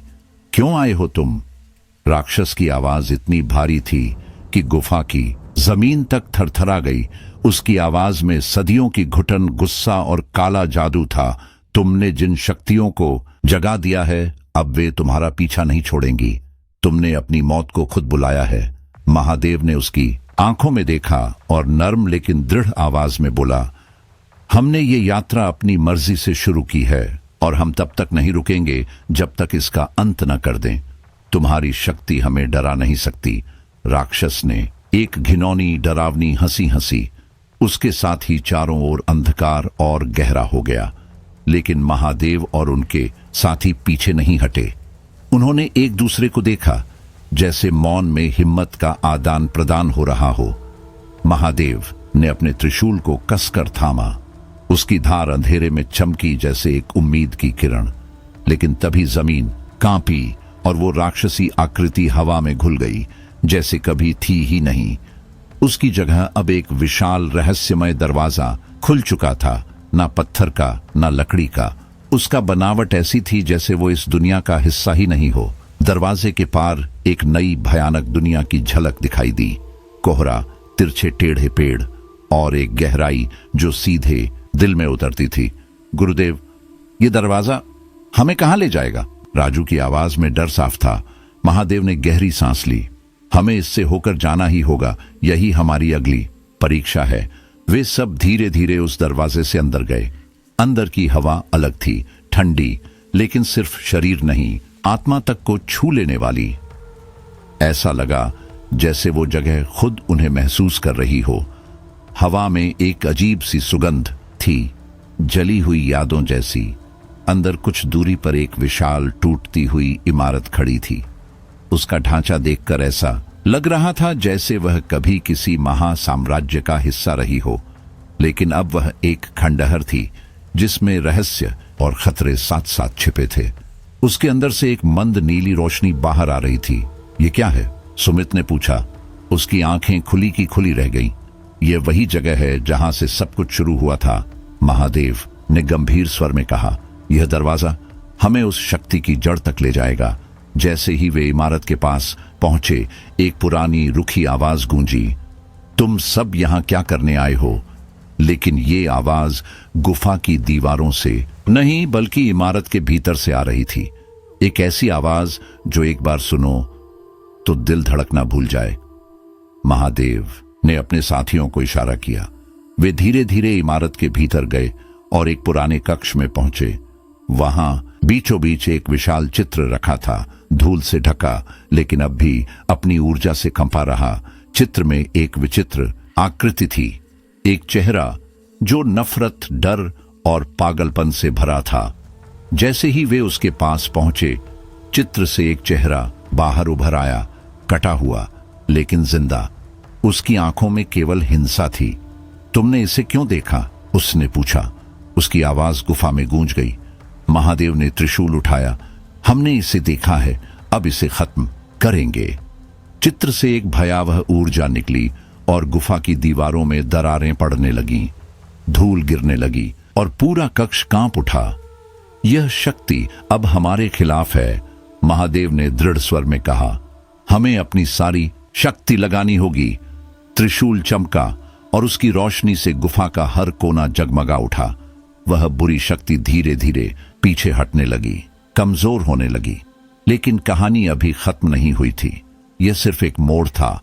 एक दरवाजा खुल चुका था, जो उन्हें एक और रहस्यमय संसार में ले जाने को तैयार था। महादेव ने पीछे मुड़कर देखा, फिर सामने कदम बढ़ा दिए। उनके चेहरे पर दृढ़ता थी, लेकिन आंखों में एक झलक डर की भी। यह राह आसान नहीं थी, पर वह पीछे हटने वालों में से नहीं थे। था अब सिकुड़ता जा रहा था, जैसे अंधेरे में कोई दिया बुझने को हो। हर कदम जैसे किसी अनजानी परीक्षा की दहलीज पर रखा गया था।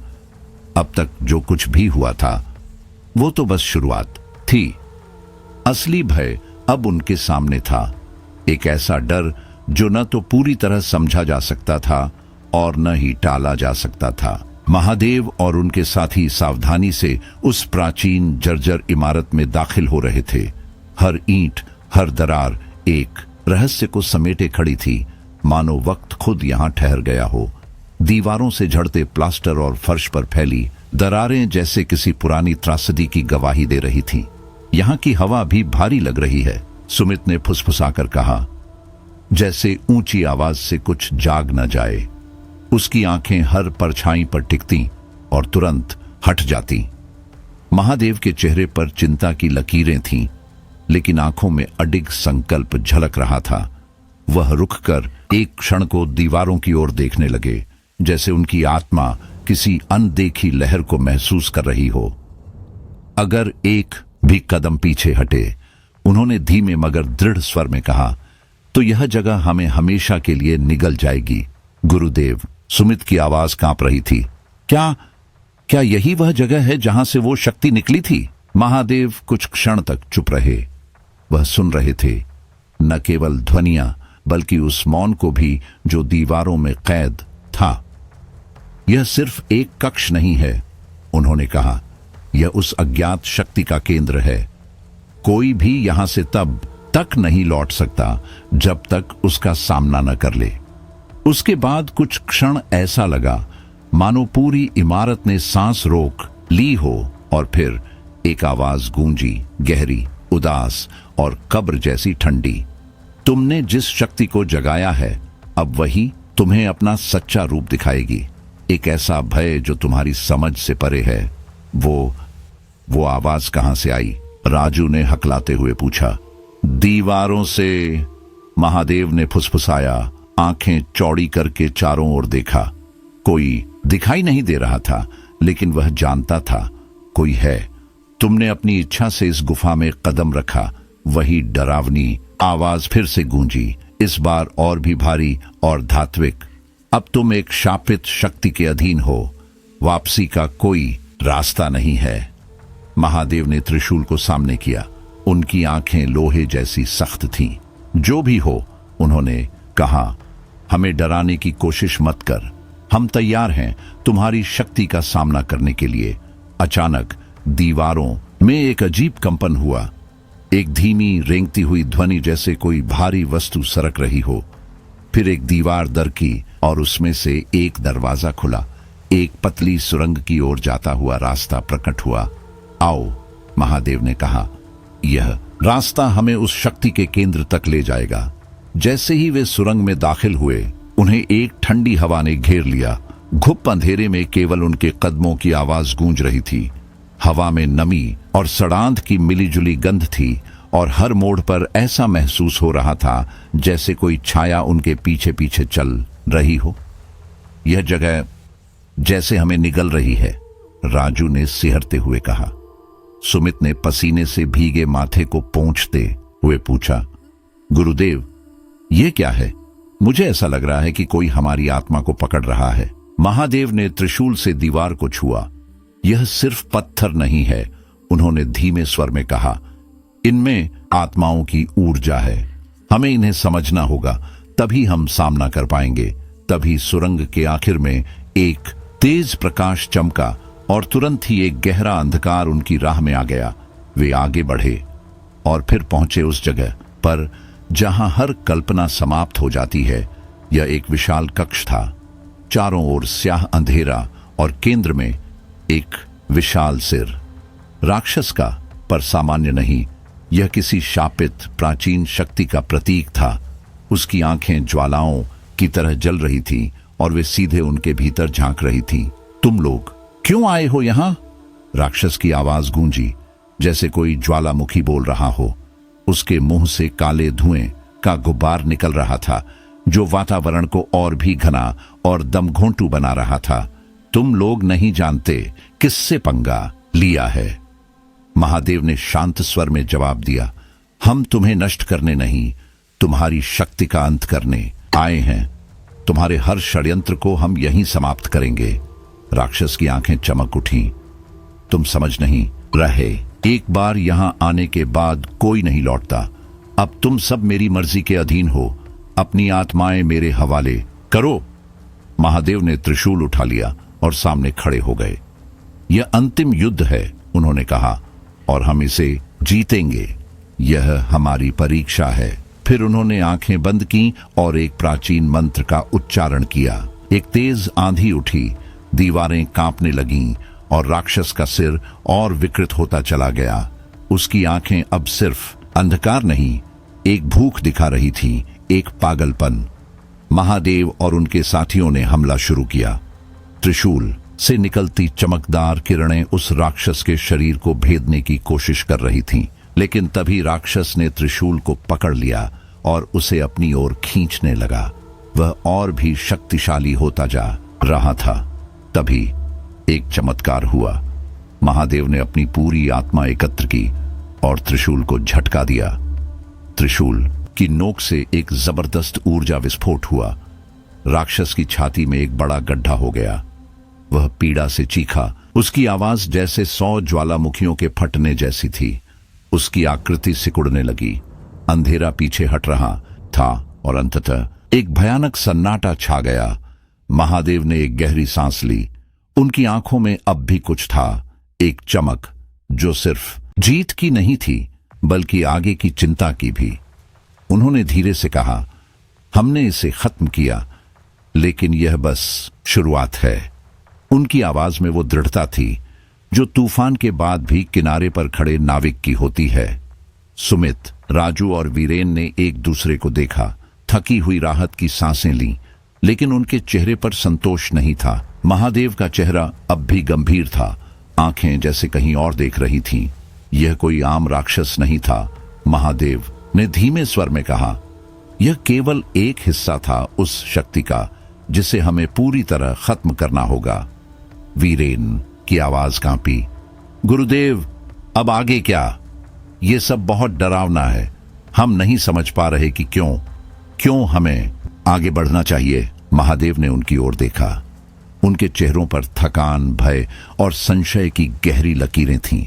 यह सिर्फ एक शारीरिक लड़ाई नहीं थी, यह उस आत्मबल और मानसिक दृढ़ता की परीक्षा थी जो साधारण मनुष्य की पकड़ से परे थी।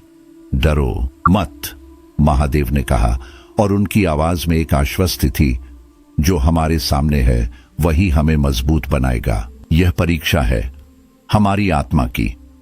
जो सच में साहसी होंगे वे इस रहस्य से जीवित निकल पाएंगे। वे आगे बढ़े।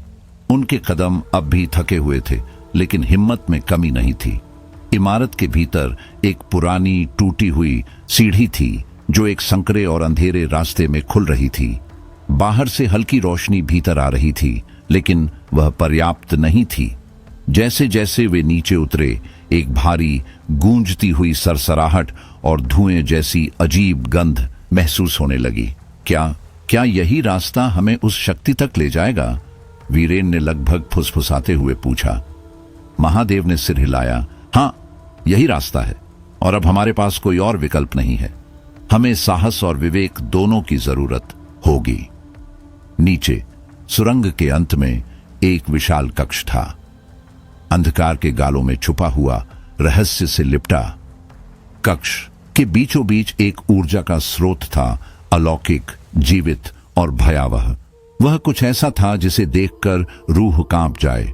जैसे ही उन्होंने कक्ष में कदम रखा, दीवारों से अजीब आवाजें आने लगीं, कर्कश, फुसफुसाती और डरावनी। ऐसा लग रहा था जैसे खुद हवा में कोई अनदेखी शक्ति उनके कानों में कुछ बुदबुदा रही हो। राजू ने कांपती आवाज में कहा, गुरुदेव, ये जगह हम कहां आ गए हैं? महादेव ने त्रिशूल को कसकर थामा और गहराई से बोले, यही वह स्थान है जहां सब कुछ शुरू हुआ था, एक प्राचीन शक्ति का केंद्र, और यही हमारी अंतिम परीक्षा है। तभी एक और बदलाव आया। हंसी, विकृत, अशुभ और गूंजती हुई हंसी चारों ओर से गूंजने लगी। दीवारें खुद जैसे उस हंसी में भाग ले रही थीं। फिर एक कोने से काला धुआं उठने लगा, धीरे धीरे आकार लेने लगा, मानव जैसा, फिर डरावना और फिर विकृत। आकृति विशाल हो गई, उसकी आंखों में अग्नि की लपटें थीं और उसकी उपस्थिति से कक्ष की हवा और भारी हो गई। तुमने मुझे फिर से जगा दिया, राक्षस की आवाज गूंजी, गहरी, कंपाती और ऐसी जैसे स्वयं अंधकार बोल रहा हो। तुम मूर्ख हो, तुम्हारी यह लड़ाई केवल विनाश लाएगी। महादेव ने पीछे हटने की बजाय 2 कदम आगे बढ़कर कहा, हमने तुम्हें चुनौती दी है और हम तुम्हारी शक्ति को खत्म करेंगे। तुम जितना चाहो डराओ, हम नहीं डरेंगे। राक्षस हंसा।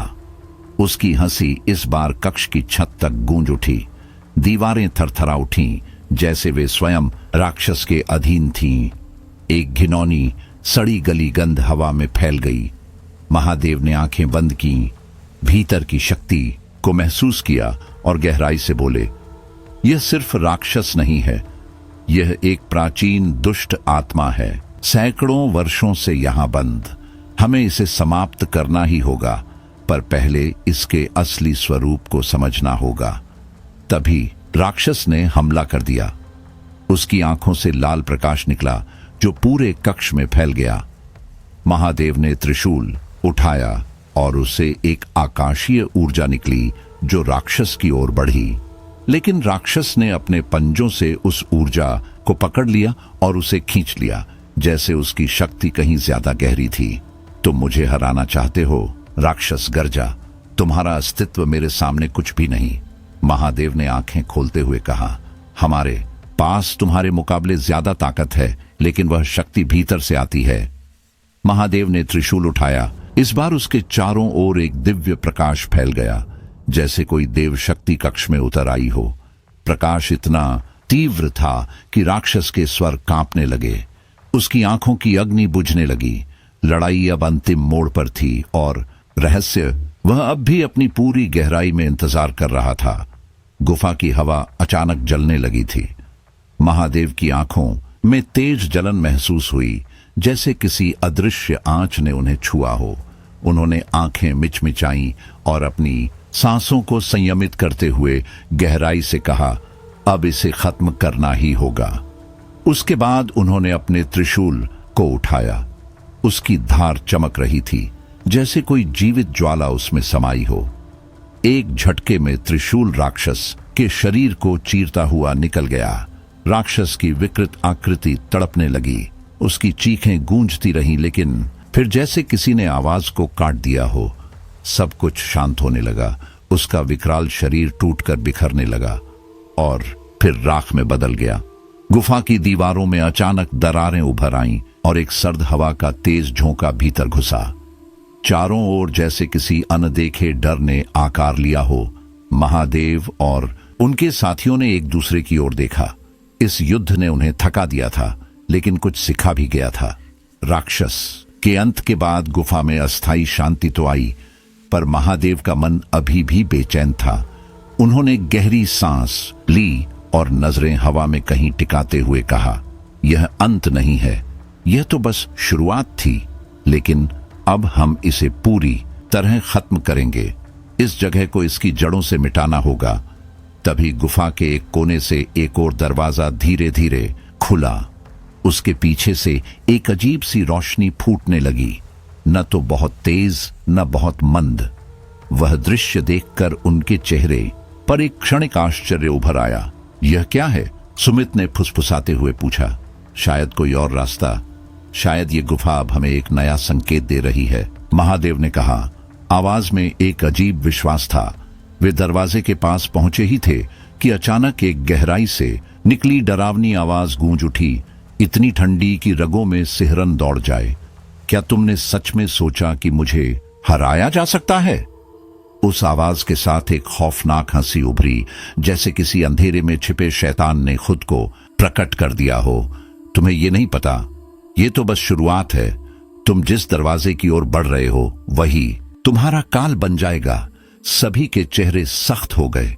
महादेव ने अपनी मुट्ठी कसते हुए गुस्से में कहा, तू कौन है? सामने आ। हम डरते नहीं। मैं वो हूं जिसे तुम कभी देख नहीं सकोगे, आवाज बोली। मैं वो डर हूं जो तुम्हारे सपनों को निगल जाता है। वातावरण में एक अजीब सी थरथराहट दौड़ गई, लेकिन महादेव का चेहरा दृढ़ था, आत्मविश्वास से भरा हुआ। हम डर को नहीं, सामना करने के लिए आए हैं, उन्होंने ठंडी आवाज में कहा। अगर यही रास्ता हमें इस भयावह शक्ति से मुक्ति दिला सकता है तो हम हर दर्द, हर चुनौती को स्वीकार करेंगे। वे दरवाजे की ओर बढ़े। जैसे ही उन्होंने अंदर कदम रखा, उनके चारों ओर अंधेरा छा गया। इतना घना अंधेरा कि कुछ भी देख पाना मुश्किल हो गया। कुछ क्षणों बाद जब उनकी आंखें धीरे धीरे उस अंधेरे की आदत डालने लगीं, एक भयानक दृश्य सामने उभरा। एक विशाल शिला कमरे के बीचों बीच खड़ी थी। उस पर अजीब अजीब प्रतीक उकेरे हुए थे, जैसे किसी प्राचीन भाषा में कुछ लिखा हो। उसके चारों ओर हवा में कंपन महसूस हो रहा था, जैसे वह पत्थर जिंदा हो। महादेव ने धीरे से कदम बढ़ाया। जैसे ही उन्होंने उस शिला के करीब हाथ बढ़ाया, उनके पूरे शरीर में सिहरन दौड़ गई। यही वो शिला है जिस पर वह बुरी शक्ति विराजमान है, उन्होंने धीमे से कहा। लेकिन अगर इसे छुआ तो? सुमित की आवाज कांप रही थी। यह खतरनाक है, महादेव ने सिर झुकाकर कहा। यह सिर्फ पत्थर नहीं, यह सदियों पुरानी एक शक्ति है जो मन और आत्मा दोनों पर वार करती है। महादेव ने त्रिशूल उठाया और जैसे ही उसे शिला से छूने की कोशिश की, एक जोरदार झटका उन्हें पीछे धकेल गया। त्रिशूल दूर जा गिरा, जमीन हिलने लगी। वीरेन ने घबराकर पूछा, क्या यह शक्ति हमें नष्ट कर देगी? चारों ओर हवा तेज चलने लगी। अंधेरे में कुछ आकृतियां हिलने लगीं। तभी शिला के ऊपर से एक तीव्र प्रकाश फूटा। वह प्रकाश इतना तेज था कि किसी को अपनी आंखें खोलने की हिम्मत नहीं हो रही थी। और फिर उसी रोशनी के बीच एक आकृति उभरी, इंसान जैसी, लेकिन उसकी आंखें पूरी तरह काली थीं। चेहरे पर एक विकृत बेमानी हंसी थी। तुमने मेरी शक्ति को ललकारा है, वह बोली। तुम समझते हो कि तुम मुझे हरा सकते हो? महादेव ने गहरी सांस ली। दिल में डर था, लेकिन चेहरा दृढ़। हम सिर्फ तुम्हें हराना नहीं चाहते, हम तुम्हारी जड़ें खत्म करने आए हैं। आकृति फिर हंसी। तभी उसके शरीर से ऊर्जा की एक भीषण लहर निकली, जिसने गुफा को हिला दिया। महादेव और उनके साथी लड़खड़ाए। तुम सब मेरे सामने कुछ भी नहीं, वह बोली। लेकिन महादेव अब पीछे हटने वाले नहीं थे। शक्ति सिर्फ भय से नहीं, नीयत से चलती है, उन्होंने गर्जना की। और हमारी नीयत साफ है। और उस गुफा में, उस घातक शक्ति के सामने एक नई लड़ाई शुरू हो गई, जहां डर और साहस का संघर्ष अपने चरम पर था। गुफा के भीतर की हवा अब और भी भारी हो चली थी, जैसे उसमें कोई अदृश्य बोझ छिपा हो। वह आवाज जो पहले ही ठंडी और कंपकपाती थी, अब और भी गहरे अंधकार से लिपटी हुई लग रही थी। तुम नहीं समझ रहे हो, वह गूंजी। मेरी जड़ें इतनी गहरी हैं कि तुम चाहकर भी उन्हें नष्ट नहीं कर सकते। महादेव ने एक लंबी स्थिर सांस ली। उनके चेहरे पर थकान की रेखाएं थीं, लेकिन उनकी आंखों में अब भी आग बाकी थी। उन्होंने अपने त्रिशूल की ओर हाथ बढ़ाया, जो अब तक एक शस्त्र था, पर इस क्षण वह एक दिव्य अस्तित्व का प्रतीक बन गया था, जैसे उसमें ब्रह्मांड की चेतना समा गई हो। हम तुम्हारी शक्ति को खत्म करेंगे, महादेव ने दृढ़ स्वर में कहा, चाहे इसके लिए हमें अपनी अंतिम सांस क्यों न छोड़नी पड़े। उनके हाथों में त्रिशूल चमक उठा। उन्होंने आंखें बंद की और अपनी पूरी शक्ति को भीतर से खींचकर उस त्रिशूल में समेट दिया। और फिर एक तीव्र आकाशीय लहर निकल पड़ी। वह लहर सीधे उस रहस्यमयी आकृति की ओर बढ़ी। आकृति ने लहर को रोकने की पूरी कोशिश की, पर वह लहर किसी साधारण ऊर्जा की नहीं, एक परम शक्ति की थी। जैसे ही वह आकृति से टकराई, एक भयानक विस्फोट हुआ। पत्थरों की गूंज और हवा की गुर्राहट के बीच आकृति पूरी तरह से लुप्त हो गई, जैसे कभी थी ही नहीं। फिर सन्नाटा। गुफा की दीवारें जो अब तक कंपन कर रही थीं, स्थिर हो गईं। एक गूढ़ शांति हर कोने में फैल गई। ऐसा लगा मानो गुफा की आत्मा खुद राहत की सांस ले रही हो। महादेव और उनके साथी थक कर वहीं बैठ गए, लेकिन उनके चेहरों पर संतोष की झलक थी। एक अधूरे युद्ध का पहला मोर्चा जीत लिया गया था। हमने इसे समाप्त कर दिया, महादेव ने सांस छोड़ते हुए कहा। पर यह तो केवल शुरुआत है, हमें अभी और भी परतों को पार करना होगा। तभी गुफा के भीतर एक और दरवाजा खुला। वहां से एक नर्म लेकिन चमकती रोशनी बाहर आई। वह रोशनी किसी स्वर्गिक लोक की तरह नहीं, बल्कि किसी अनकहे रहस्य की तरह लग रही थी। महादेव ने सुमित और वीरेन की ओर देखा।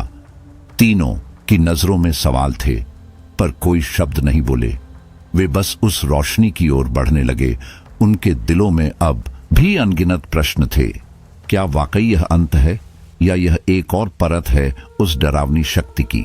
दरवाजा धीरे धीरे खुल रहा था।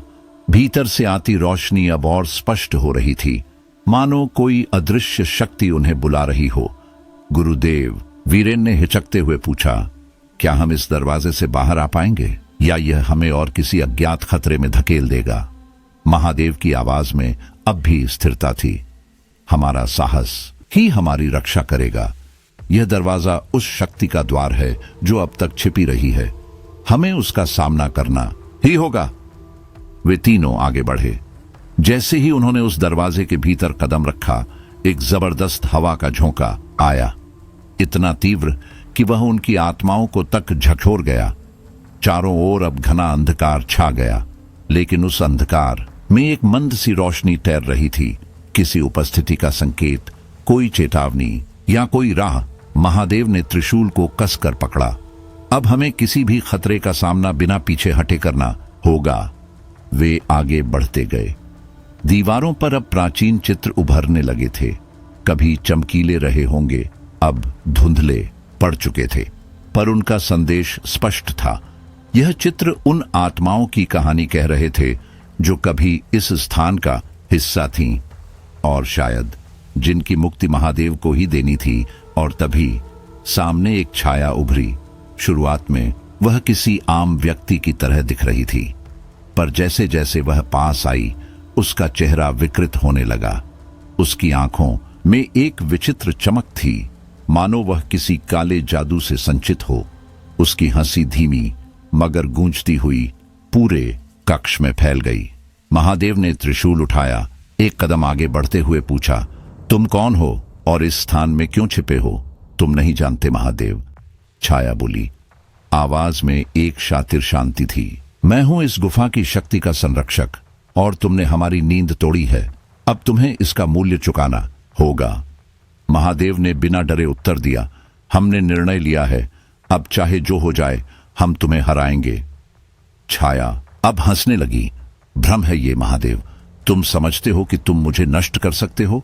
मैं वो हूं जो अंधेरे से जन्मा है, और अंधेरा मेरा अस्तित्व है। उसके साथ ही एक भयंकर कंपन शुरू हो गया। छाया की आकृति से एक काली लहर निकली और चारों ओर अंधेरे की चादर फैल गई। तेज हवाएं चलने लगी, जमीन कांपने लगी। सुमित कांपती आवाज में बोला, गुरुदेव, ये क्या हो रहा है? महादेव ने पीछे मुड़कर देखा, अपने साथियों की ओर, और फिर आगे। उस छाया की आंखों में झांका।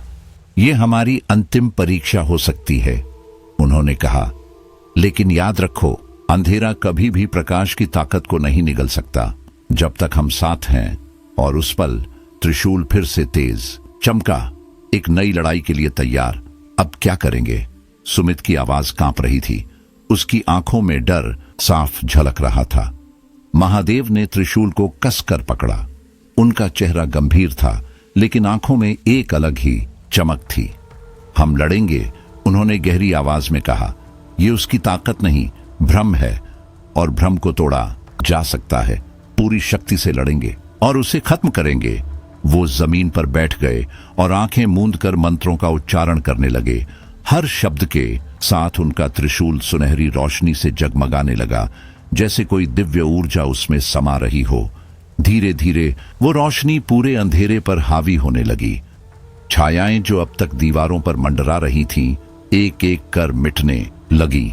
महादेव की आंखें अब बंद थीं, लेकिन चेहरे पर ऐसा भाव था जैसे वो हर दिशा में सब कुछ देख पा रहे हों। उनके साथियों ने भी अपनी ऊर्जा केंद्रित की। हर कोई जानता था या तो आज जीतेंगे या यहीं खत्म हो जाएंगे। और तभी एक ठंडी सिहरन पैदा करने वाली आवाज गूंज उठी। तुम ये नहीं कर सकते, छाया फुसफुसाई। उसकी आंखों में कोई अजीब सी घबराहट थी, पर साथ ही एक पागलपन भी। तुम समझ नहीं रहे महादेव, यह लड़ाई बाहरी ताकत की नहीं है, यह तुम्हारे भीतर की कमजोरी से लड़ी जाएगी। महादेव ने गहरी सांस ली। उनकी आंखें अब खुल चुकी थीं और उनमें एक सच्ची दृढ़ता थी। हमने इस गुफा और इसके हर रहस्य का सामना किया है, उन्होंने कहा। अब तुम्हारी हर चाल को खत्म करेंगे, चाहे वो बाहर की हो या भीतर की। फिर बिना एक पल गंवाए उन्होंने त्रिशूल को उठाया और सारा बल उसमें समेट दिया। जैसे ही उन्होंने आकाश की ओर इशारा किया, एक प्रचंड दिव्य लहर छाया की ओर लपकी। धमाका इतना तेज था कि पूरी गुफा कांप उठी। गूंजती चीखों और टूटती दीवारों की आवाजें गूंजने लगीं। और फिर एक अजीब सन्नाटा। छाया अब नहीं थी, सिर्फ एक खालीपन बाकी था। दीवारें शांत हो गईं, हवाओं का वेग थम गया, लेकिन महादेव का मन शांत नहीं था। वे वहीं खड़े रहे जैसे अभी भी कुछ बाकी हो। हमने उसे हराया, उन्होंने कहा, लेकिन क्या यह अंत है? सब खामोश थे जब एक फुसफुसाहट सी गूंज उठी। यह आवाज कहीं गुफा की गहराई से आई थी। यह अंत नहीं, यह तो शुरुआत है। सब चौंक पड़े। सुमित ने घबरा कर पूछा, यह आवाज किसकी है? महादेव ने धीरे से कहा, वो शक्ति, वही जिसने हमें यहां तक पहुंचाया, लेकिन अब उसे हराना बाकी है। पर हमने तो सब कुछ कर दिया, रवि बोला, थका हुआ और भ्रमित। नहीं, महादेव बोले, अब यह जगह हमारी है। हमने इसके रहस्यों को तोड़ा है और अब हमें यहां से बाहर निकलने का रास्ता मिल चुका है। वे सब गुफा के दरवाजे की ओर बढ़े। जब उन्होंने बाहर कदम रखा तो पहली बार उन्हें दिन की रोशनी महसूस हुई। सूरज की किरणें उनके चेहरे पर पड़ीं और सबने एक साथ सांस ली, जैसे एक नई जिंदगी मिली हो। लेकिन महादेव का चेहरा गंभीर था। उन्होंने सबकी ओर देखा और कहा, यह कहानी खत्म नहीं हुई, यह तो अब शुरू हो रही है। और जब तक आप सब मेरे साथ हैं, हम कुछ भी कर सकते हैं। सभी ने सिर हिलाया, एक दूसरे की आंखों में देखा। उस पल में डर गायब हो चुका था, बस विश्वास था। लेकिन वीर ने धीरे से पूछा, अब आगे क्या?